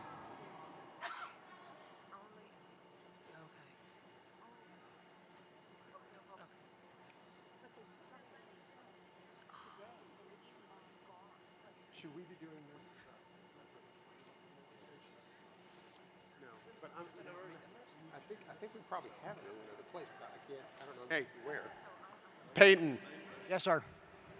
Peyton, Yes, is your motion to make it put that plank in the platform? Yes, You sir. don't have to add it to an existing plank to which it's non-germane. So Oh, I thought parental rights and students' rights. can we make that a separate? I'm happy with that if you want, if that's better. that'd be Let's put it as a separate plank. All right, so Right under that. I'm That's I'm okay. comfortable with that. Okay, thank you. What? Somebody else had a similar amendment for a plank 100. I do. Right. I'm I going do. to do it under his because he already proposed it, but then I'll let you speak to it. What mic are you at? My location's better than his. Okay. I'll call on you, okay? You'll be the next affirmative. Telling privacy. Anyway, I'm going to stick. Okay. Can we put it in plank 100? I mean, Yeah, that's a better place for it. They're going to be talking on this. Peyton, why don't you start speaking for while we get that thing inserted? All right.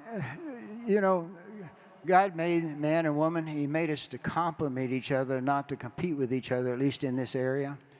And this is what's being done in some sports is devastating to women's sports and robs them of something that's been really very special to them. And we shouldn't tolerate that. And while Texas did pass a law along some of these lines, they did not take it into the colleges. It only applies to the lower grades. And so we need to finish what wasn't done, what wasn't finished. Thank you, sir. Thank you.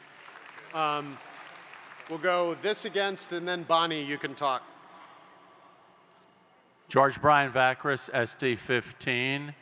Valerie Swanson already got this into law. We don't need this amendment. It's already done. Is there an amendment to the amendment? no. On 4? Okay.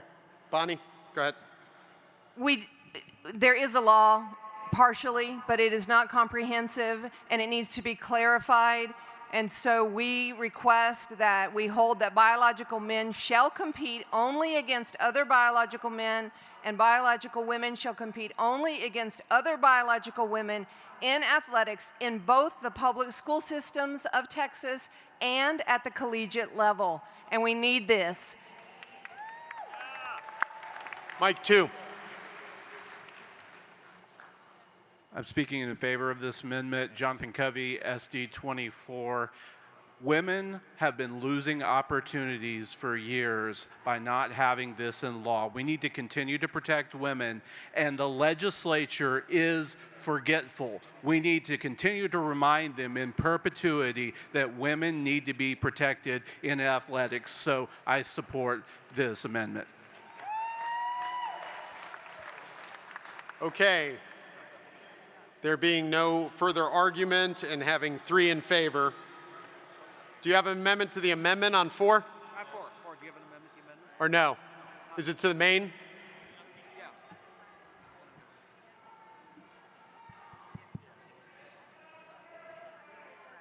You got an amendment to the amendment? Yes. Number 2. Sorry, Amanda Walters, SD2. Yes. Or point of order. First time crazy up here. I don't think the wording is correct. I'm read it out loud because it doesn't sound right in my head. We hold that biological men shall compete only against other biological men and biological women in athletics in the public school system of Texas and at collegiate level. Yeah, that's correct. That's not how I stated it. So do you want to have an amendment to the amendment to cross out the words No, and no. biological women? It was, she stated it properly. They didn't type it right. Get typed right. Oh, they didn't? Okay. Does that look right? We've made a correction. And biological women compete only against other biological women. Yep. Now it's right. Thank you. Okay. Thank you. Without objection? Thank you. We have an interrupting motion on 1. My name's Chris Barnes, SD5. I want to speak in slight opposition to the You wording can't- of this. Yeah, that's not an interrupting motion. Let me take these 2 blue lights real quick.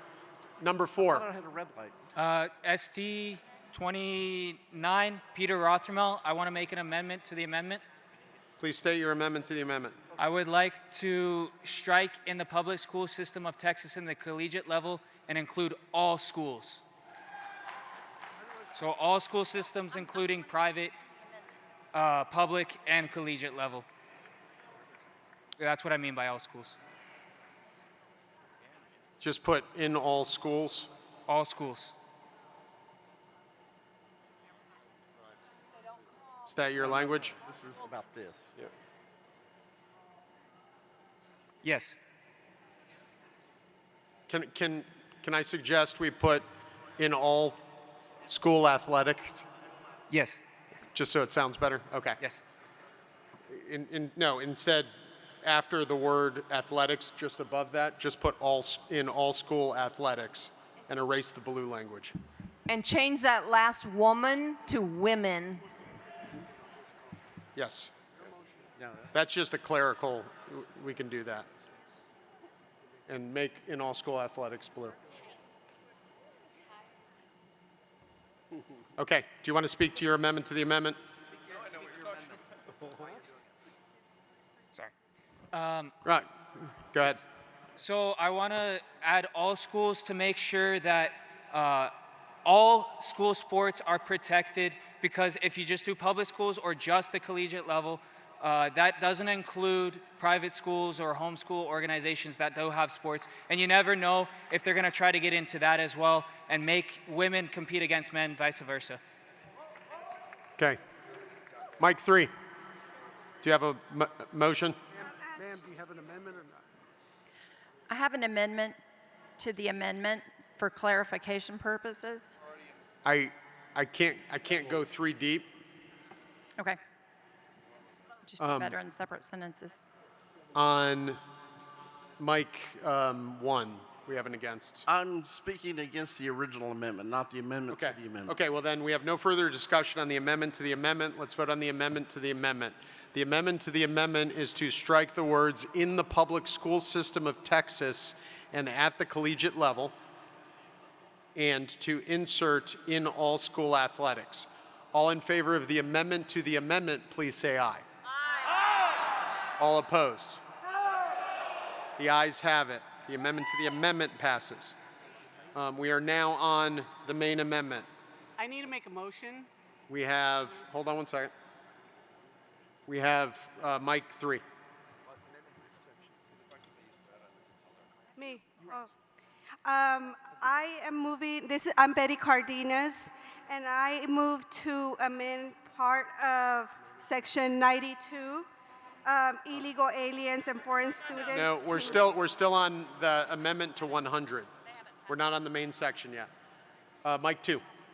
I just want to make a correction to the sentence there where it says we hold biological men shall compete with women. Where it says between men and biological women, and has to come out, has to be period, and biological has to be capitalized. Because you are combining the men and the women together there. You want to make them separate. We'll fix it. That's clerical. Okay. Okay. Speaking against the amendment on Mike 1. Speaking against the amendment, my name is Chris Barnes, SD5. I'm speaking because I believe there's unintended consequences in prohibiting women from competing against men, because there are rare times that girls have been known to participate in men's football teams, golf teams, other athletic venues, and as a father of 3 daughters, I don't want those opportunities removed from my daughters just because they're of a different gender. Okay. Seeing no further discussion on this amendment, we will now vote on the amendment, which is to add the language as on the screen in green and blue. All in favor of the amendment, please say aye. All opposed? The ayes have it. The motion passes. We have no further time on this section, and we don't have enough time to start a new section. Therefore, due to the facilities limitations, this meeting is adjourned.